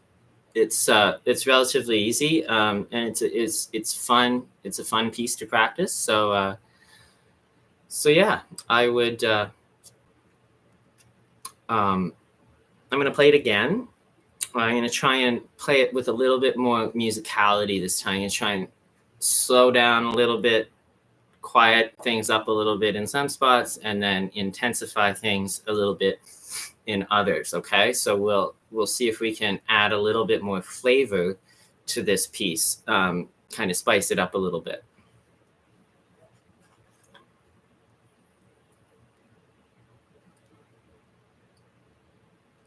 It's amazing how much harder having 4 people or 5 people watching on the stream makes playing than just playing at home in front of my mirror or with my grandma listening or something like that. When there really isn't any pressure, nobody's saying anything mean. There's no reason to. But I mean, I feel like the online music community is generally pretty supportive. So it's nice to be a part of that. Especially in the classical world, some of like the metal and rock stuff, there's a lot of drama, which I try to stay away from. I'm more interested in just the playing. So here we go. Let's go for Snowflight Part 2. So we're gonna try to start mezzo piano and get up to forte in this opening section.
Oops.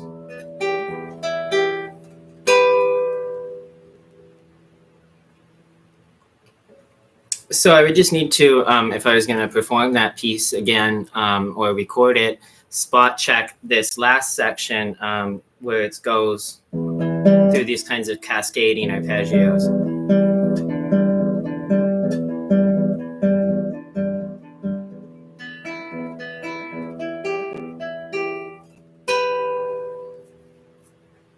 Just to make sure that's nice and even. Because it's really this last section that I was struggling with both times today. So I'll show you what it sounds like in isolation. Just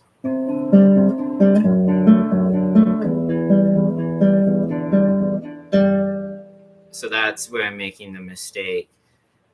So it's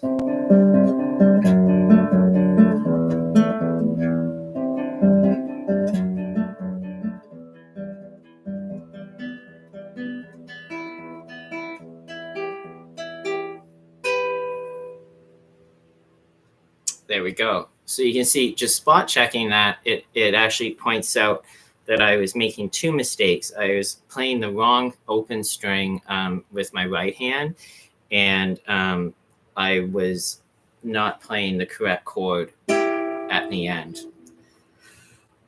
So let's run through that last part one more time just to make sure we've got it for today.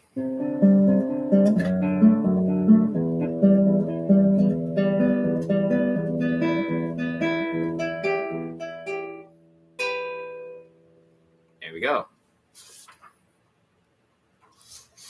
Okay, so now I want to try something a little bit more difficult that I haven't played in quite a while. So be kind, but hopefully you'll enjoy it. And you might see some of the struggle that I have as I try to relearn something that I used to know really well, but haven't played for a couple of years. I just got kind of bored of it, and then I was using it as a tremolo study, and then I decided to take a break from practicing tremolo because I wanted to work on other aspects of my right hand. So here is Estudio number 2 by Francisco Tárrega. It's sort of similar to Spanish Romance, which many people are familiar with on the classical guitar. It's the same arpeggio pattern. It's in 3 and it's in E minor. So I'm gonna take it slow and read through it a couple of times, and then we'll try and get it up to tempo. It's the fingering that's gonna screw me up here, because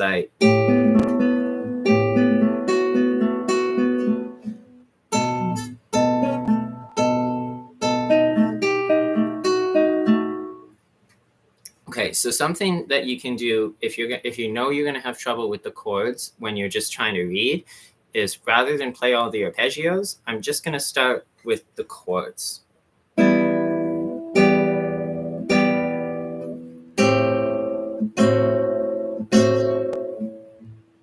And then this B minor is where I was having trouble.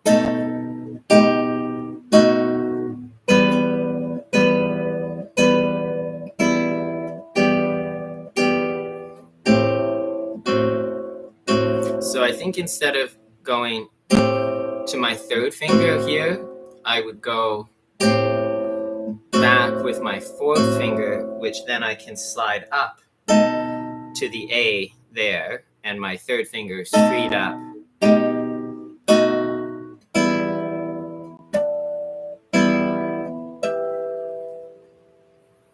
So we'll play the chords on their own one more time.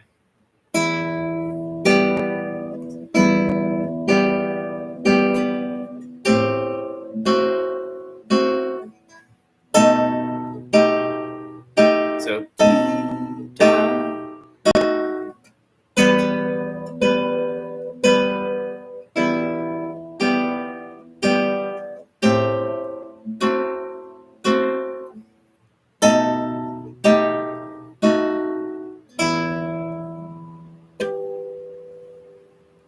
and then it has a second part as well. But let's play the arpeggios for the first part, and then we'll look at the second section. Then we'll put it all together.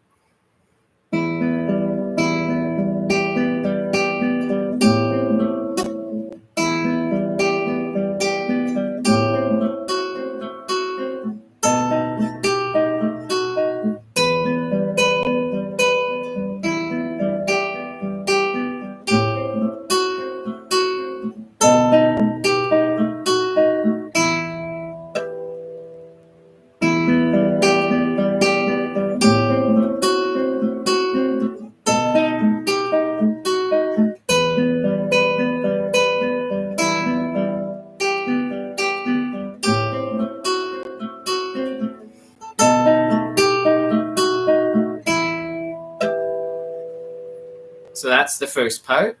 And it would have taken me quite a while to relearn that if I was trying to play all the arpeggios and the melody all at the same time with the chords. But just going over the chords, it just gets that back under your fingers, so that especially this more difficult shape here, this shape is not quite so bad. So then the second part, we've got, I think there's a key change, but let's see.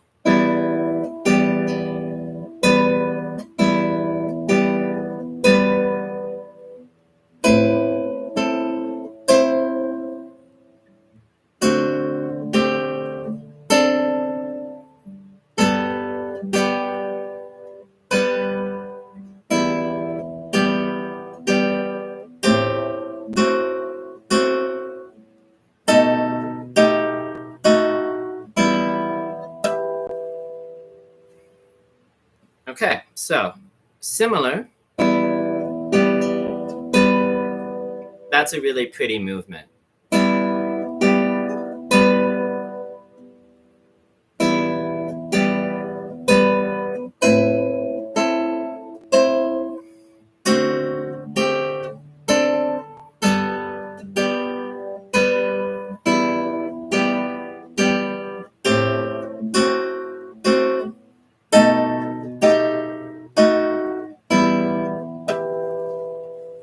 So really the trickiest part of this piece is when you're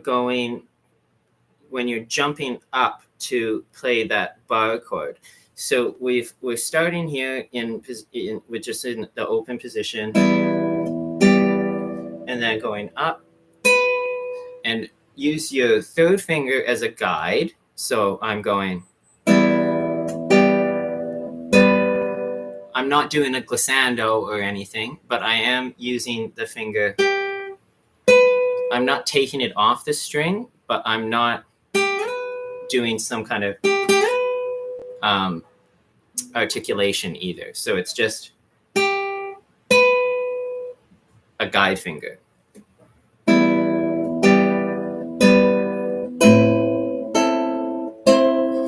And then we have this, it gets us to this D major, I think. C major. Don't quote me on what chord that is. Okay, so da, da, da.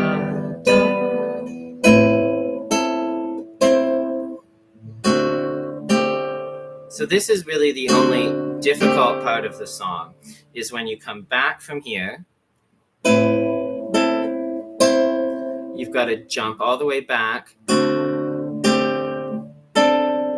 and then get into this sort of awkward stretch, which is awkward only if you're holding too many strings down. So pay attention to what I'm doing with my left hand. So I've got my left hand, my pinky finger's playing the high A, and then I'm going to take it off at the last minute and use my second finger to play the G, and then I'm going to take that off at the last minute and bring this up to play the B. If I tried to hold that G, I can't reach the B. So that's kind of a common issue that you'll see with beginners, is holding down too many notes, making too much work for yourself. So you really don't need to make too much work for yourself at all. Be lazy. Play as little as possible. Okay?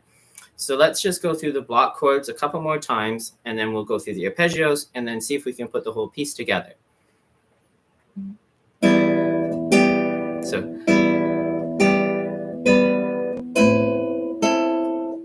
I love that.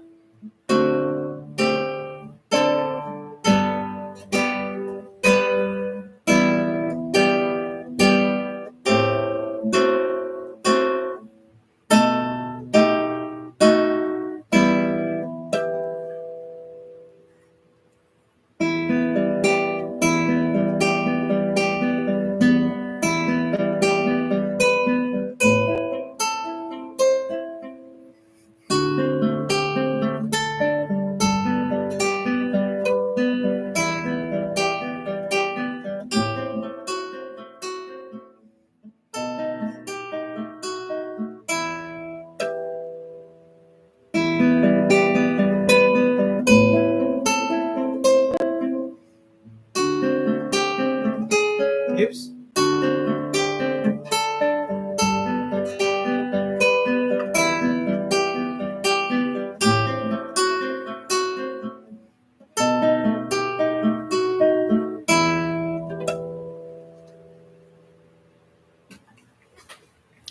Okay, so as you can see, that was probably about 10 minutes, maybe 15 minutes, and we were able to kind of basically completely relearn a level 4 piece without a lot of stress. So I think that's like a helpful technique for either learning a new piece by just going through the chords on their own, and then introducing the right hand. Like often, like if I'm learning a new arpeggio pattern, like for, I would just practice this on the open strings.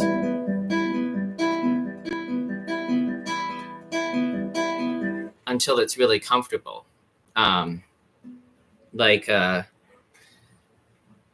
This is the an arpeggio pattern that I've been working on recently is this.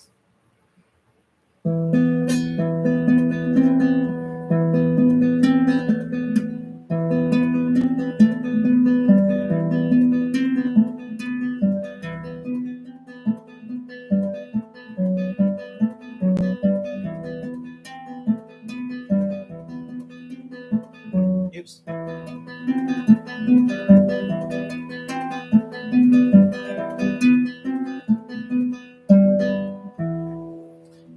So that's the first like 9 bars of Asturias.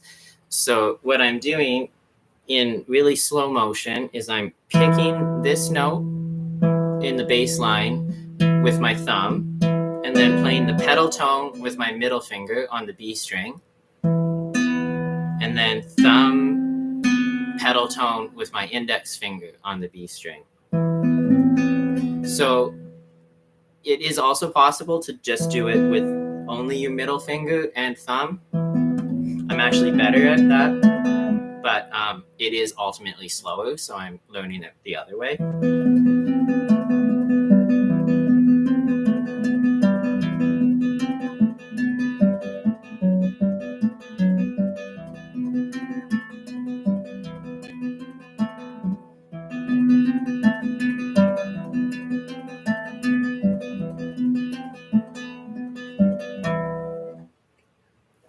So that's a very, very long-term project for me, is learning Asturias. But as you can see, same principle applies. Like I would just learn the right hand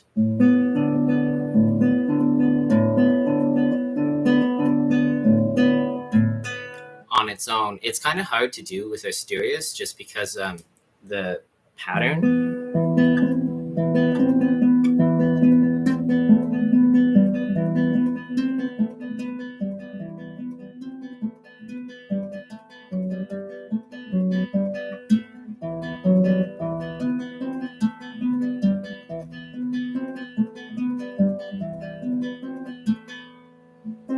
Oops. So as you can see, I need the music and I need to slow it down. I need to focus on that one. But anyway, I was just kind of giving you an example of how you would approach learning something that's extremely difficult. Asturias is grade 10 in Canada. So that's as high as the grade levels go for guitar here. So it's very hard. But I do think it's doable for me. It's just going to take me some time, and I have to be kind to myself and know that I'm not going to sound like Christopher Parkening or David Russell or Segovia, because those guys are uncomparable.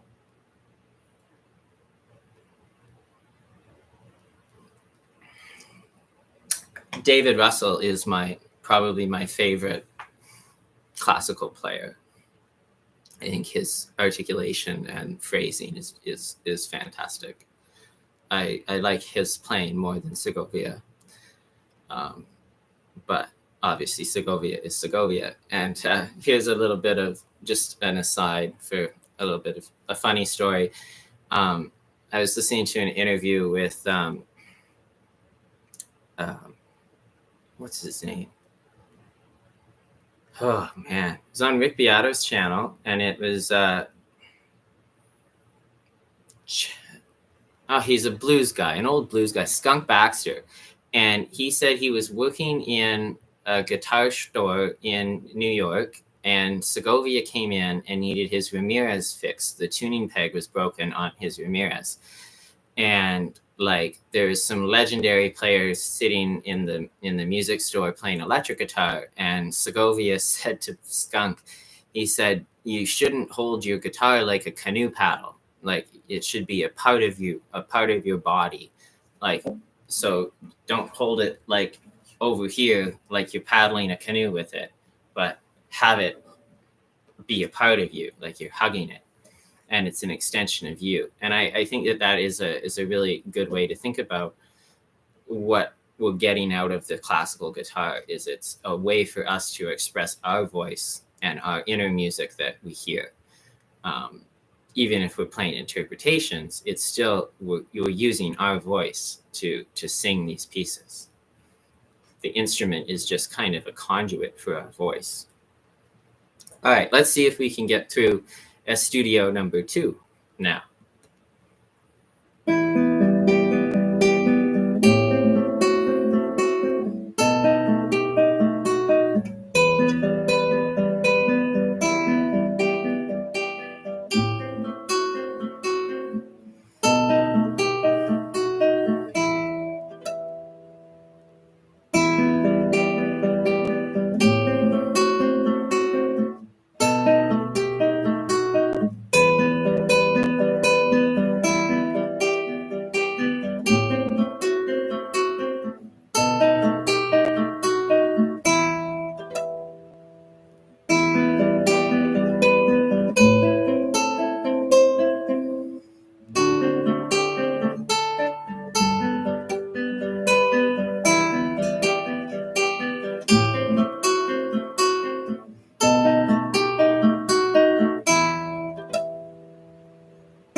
Okay, so that's Estudio number 2 by Terraga.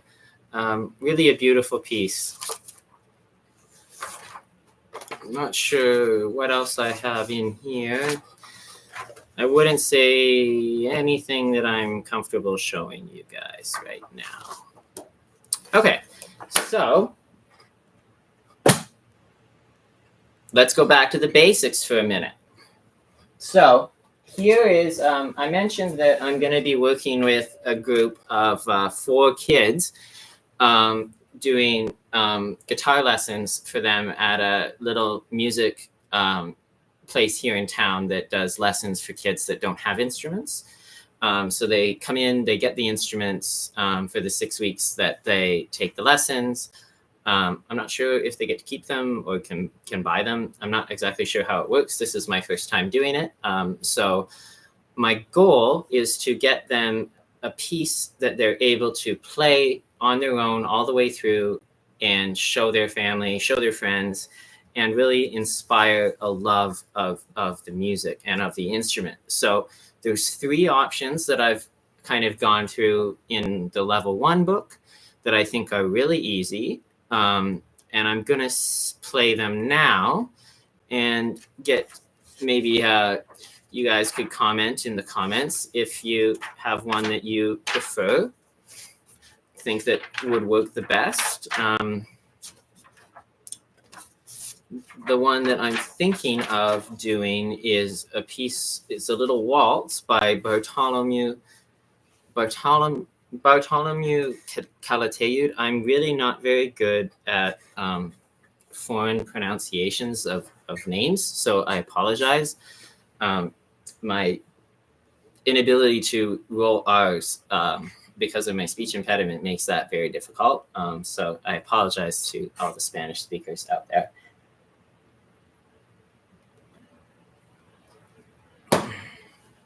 Okay, so this little waltz, very pretty. It's in 3 parts, which is nice. So we have a bass line, a melody, and this kind of nice inner line. So it's kind of doing the things that the classical guitar is really good at, which is playing multi-part music, playing a melody, and accompanying yourself. So let's check out this waltz and see what you guys think.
So I really like that piece. I think it gives a lot of opportunity for working on chord voicing.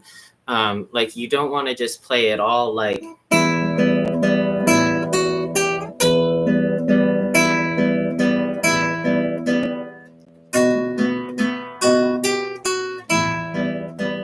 that kind of thing. If you notice when I was playing it, I was trying to emphasize the bass line because it's coming in on beat 1, the strong beat, and the melody, especially when it's coming in on the beat 1 as well. Like when we go up here to, I like to put a little bit of vibrato on those notes. So let's try it again.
Okay, so that's option one for the kids that I am going to be working with. So option two is a little andantino by Mauro Giuliani, Opus 50, number one. It's fun. It's probably a little bit more difficult. There's a little bit more going on in the right hand, and there's a few more fretted notes. So it depending on how quickly the students are learning, the other piece might be a little bit better. Just because you can get that nice melody very simply, and the accompaniment is always open strings almost, unless you hear. So it makes playing through some of those lines pretty easy, and it lets you focus on the music, which is, again, kind of, that's what we're trying to do here, is express our voice through the instrument, not be limited by the technical, aspects of playing the guitar. Okay, so let's look at this andantino, Opus 50, number one.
So there's quite a bit more going on in this piece for a grade one level piece in terms of the arpeggios that we're playing and the chords that we're using in our left hand. It's just a little bit more difficult than that other piece, but I do think it also allows for some fun expressive stuff in this section where you get these repeated notes.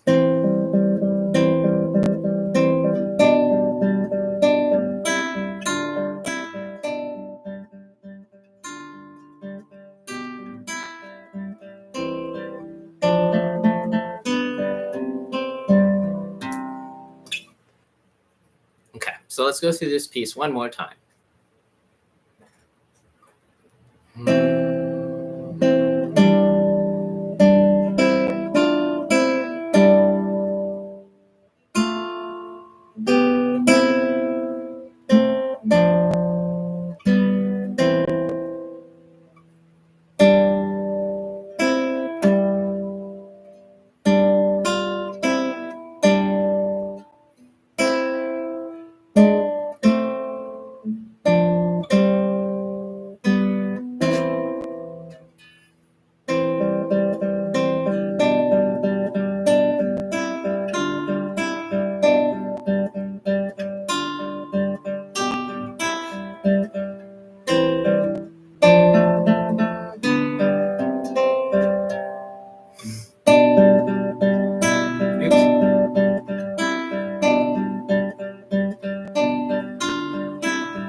That's Andantino, Opus 50, number one by Mauro Giuliani.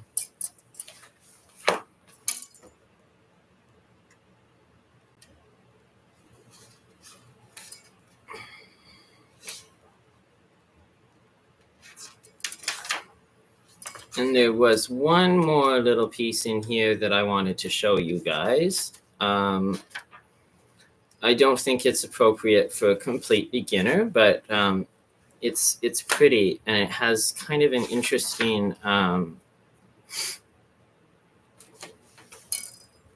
don't know, very French kind of sound, if that's how I would describe it. It's Rémy Bouchard, arranged by Claude Gagnon. So maybe there's some of the French influence coming in. Both of those names sound French to me. It's called Les Marionettes, which I think means puppets. The puppets. Again, I took grade school French in Canada, so I can read a cereal box, and that's pretty much it. Okay.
Okay, that's Les Marionettes.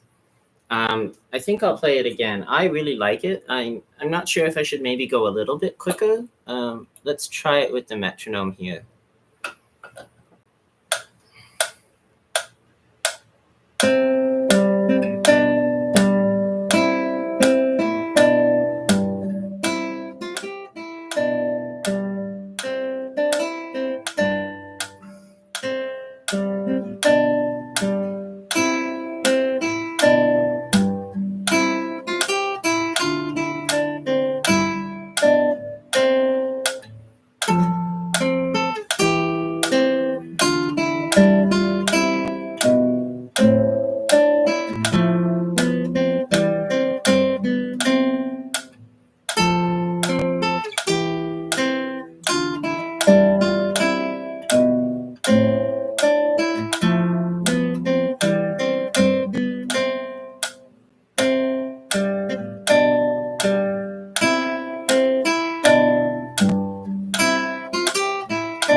So yeah, it sounds a little bit better at 85 than 75, which is probably what I was playing it at.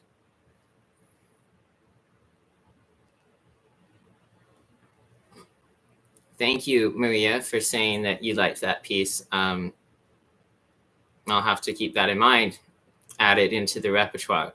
I really like it as well. There's just something very charming about it. I don't know how to describe it other than charming.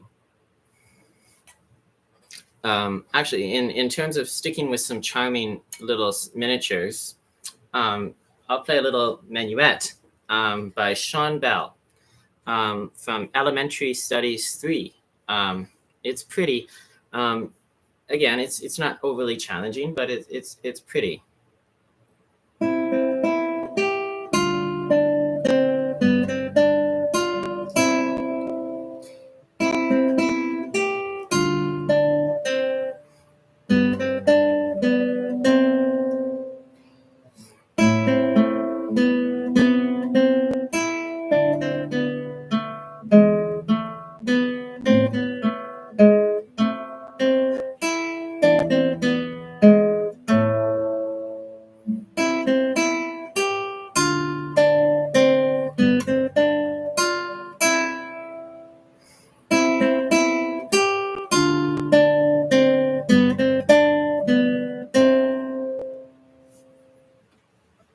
it's another little miniature that's pretty charming.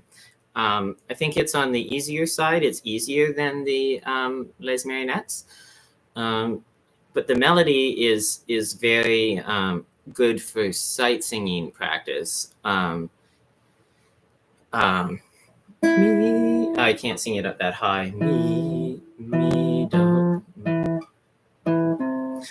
do, mi, do, mi, so, mi, do, mi, so. It's like that. Mi, do,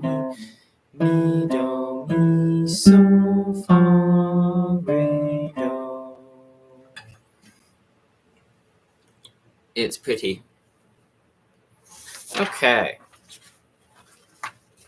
How about one more grade 1 piece, and then we will play something a little bit more difficult. This is a piece called Vacancies by Yvonne Dumelec.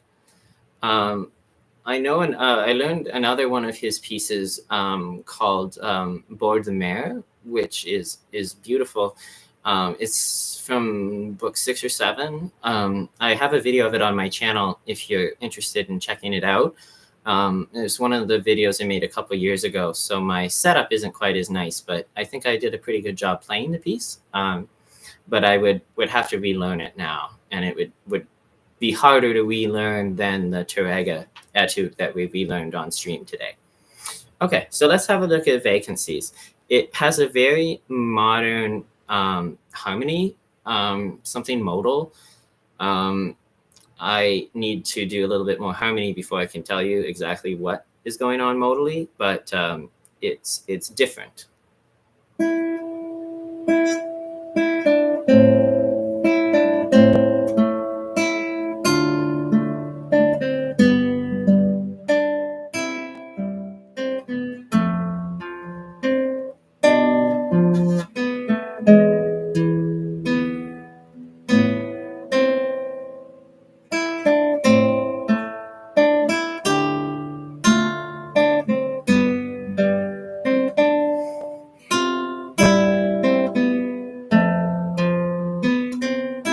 Oops, that's a B. And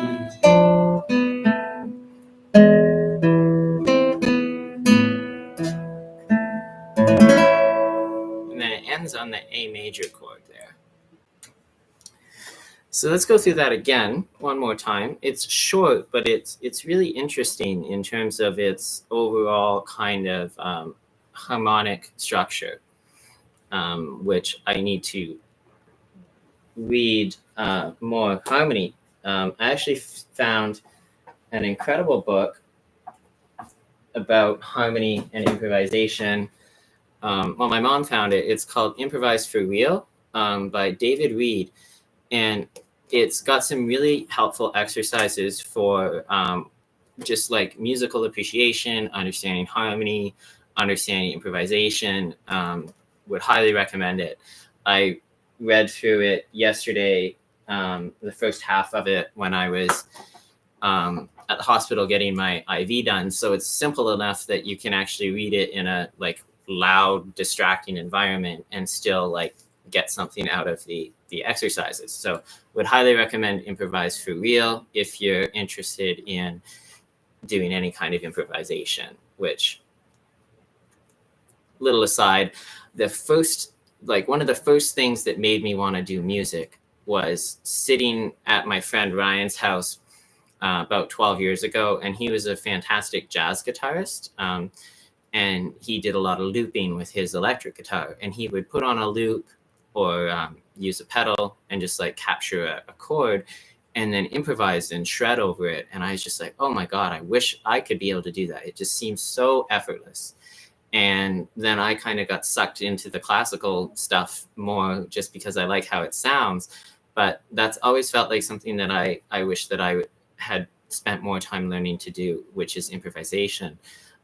So I'm learning that now using this book, Improvise for Real, because it kind of shifts the idea that you need to understand all the harmony and all the advanced extensions and chords and stuff first, but rather using improvisation to learn about harmony, which which is kind of a different approach, and it's a lot less intimidating, at least for someone who hasn't gone to music school. So let's look at vacancies one more time.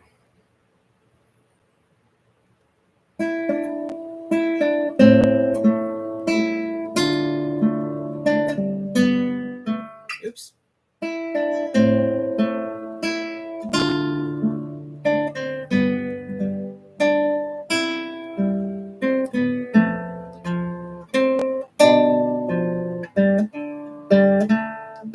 Ooh.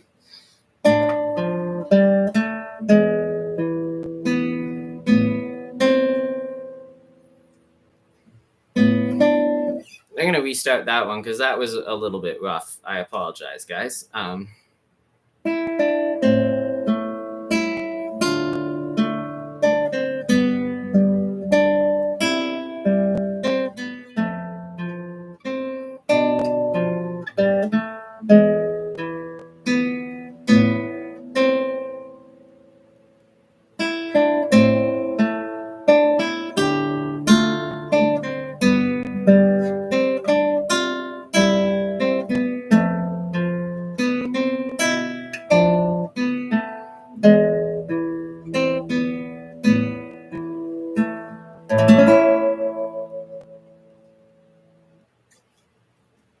Okay. Time to move on to something a little bit more challenging. Before we do On the Nature of Daylight, I want to do one arpeggio piece.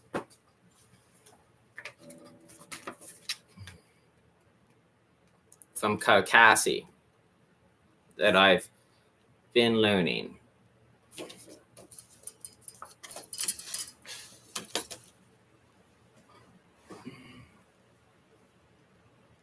This is study 3 from Carcassi's 25 Etudes.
So this is a little bit trickier for me to read than some of the other pieces. It's a few grade levels higher. So that's the opening part, and it repeats once, and then it goes into the second part that repeats again. So I think what we'll try is going through and looking at the chords, and then we will look at the arpeggio and put it all together for this first part, do the same thing with the second. And I think we'll see that that helps us learn it a little bit more quickly than just trying to kind of rote memorize our way through, which is, you know, possible with a piece like this.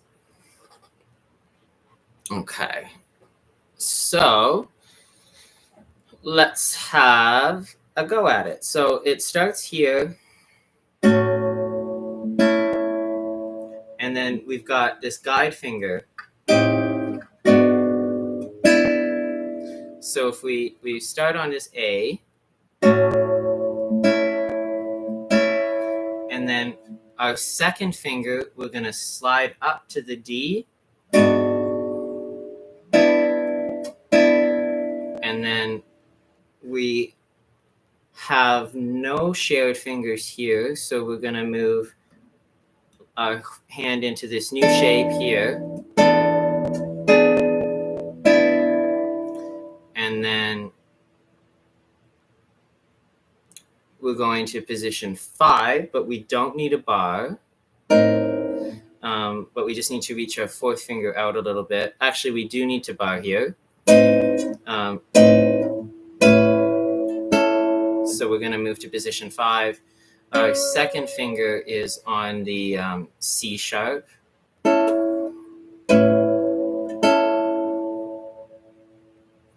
And then to the A major 7.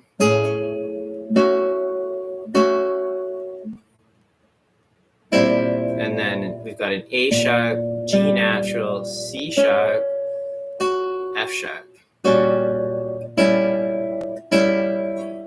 And then this, it's a B dominant. I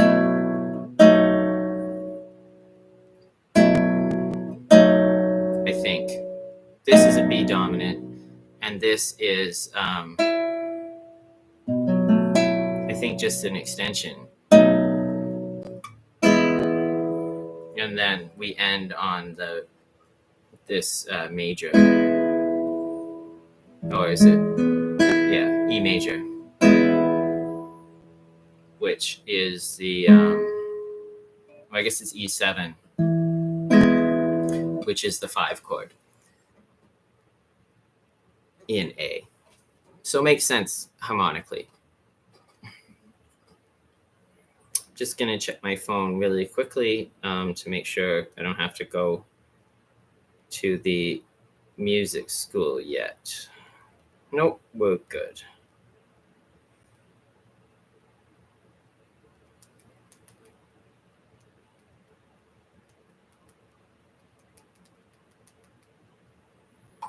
Okay, so let's try going through the chords again, and then we'll go through the arpeggios.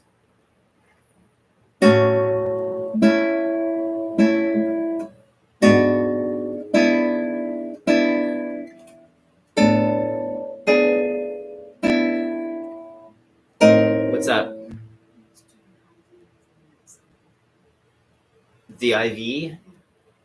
Can I do it in 15 minutes? Okay, I just want to play On the Nature of Daylight for the stream, and then we'll do the IV. Okay, done. Okay, so we will table Carcassi for tomorrow. Well, not tomorrow. I'm going to be streaming again on Thursday. What day is today? Today's Wednesday. Probably on Saturday, I'm going to stream again. So we'll do Carcassi Study 3 on Saturday.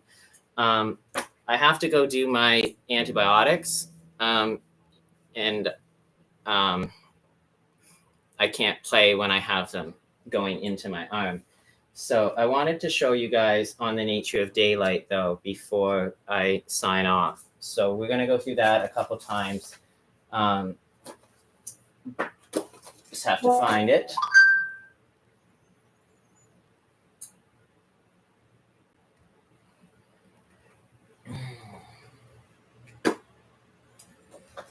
Where is it? I have so much music scattered about. Here it is.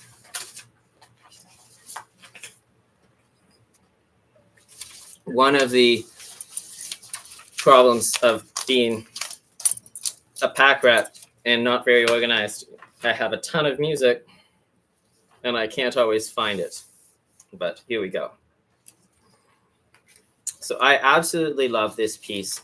When I heard a chamber orchestra version of it, like a string quartet, I can't remember what movie it was in, but I think it was in Shutter Island that I first heard it. But it's also in Arrival. It's the theme that the linguist, when she sees her daughter, it plays in that movie. And I was listening to music the other day driving home, and I heard the string quartet version, and then Amazon Music just automatically played a piano version that I'd never heard, like solo piano. And I was like, oh, wow, this piece actually works on a guitar. So I was able to find an arrangement for the guitar, and here it is for you guys.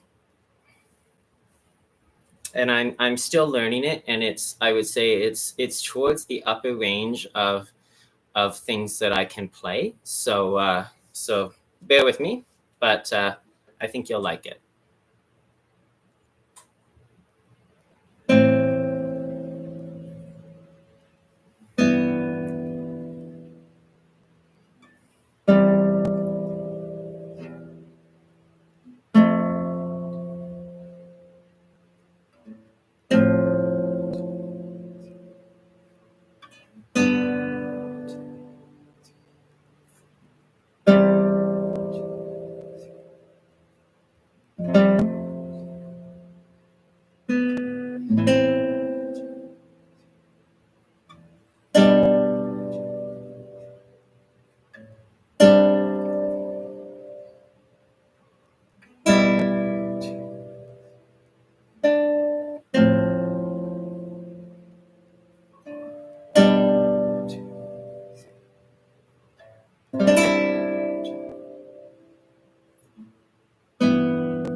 Oops, it's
ago. All right, let's go through that piece one more time. Try and review some of the mistakes. There's a few spots that I'm still kind of working on, like spot checking. Particularly getting to this A major chord and playing, because it wants you to play 4 notes and then this note. So I'm working on learning how to play these 2 notes in the bass line at the same time with my thumb without stopping. So I'm just going so that I have my index finger freed up. But that's a new movement for me, because normally I would just play thumb and index, but then I don't have the index finger ready. So there's some of those kinds of considerations that you need to make fingering wise that might work for some people and might work for other people depending on your skill set. Okay, let's go through On the Nature of Daylight one more time here.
All right, that's it for the stream for today.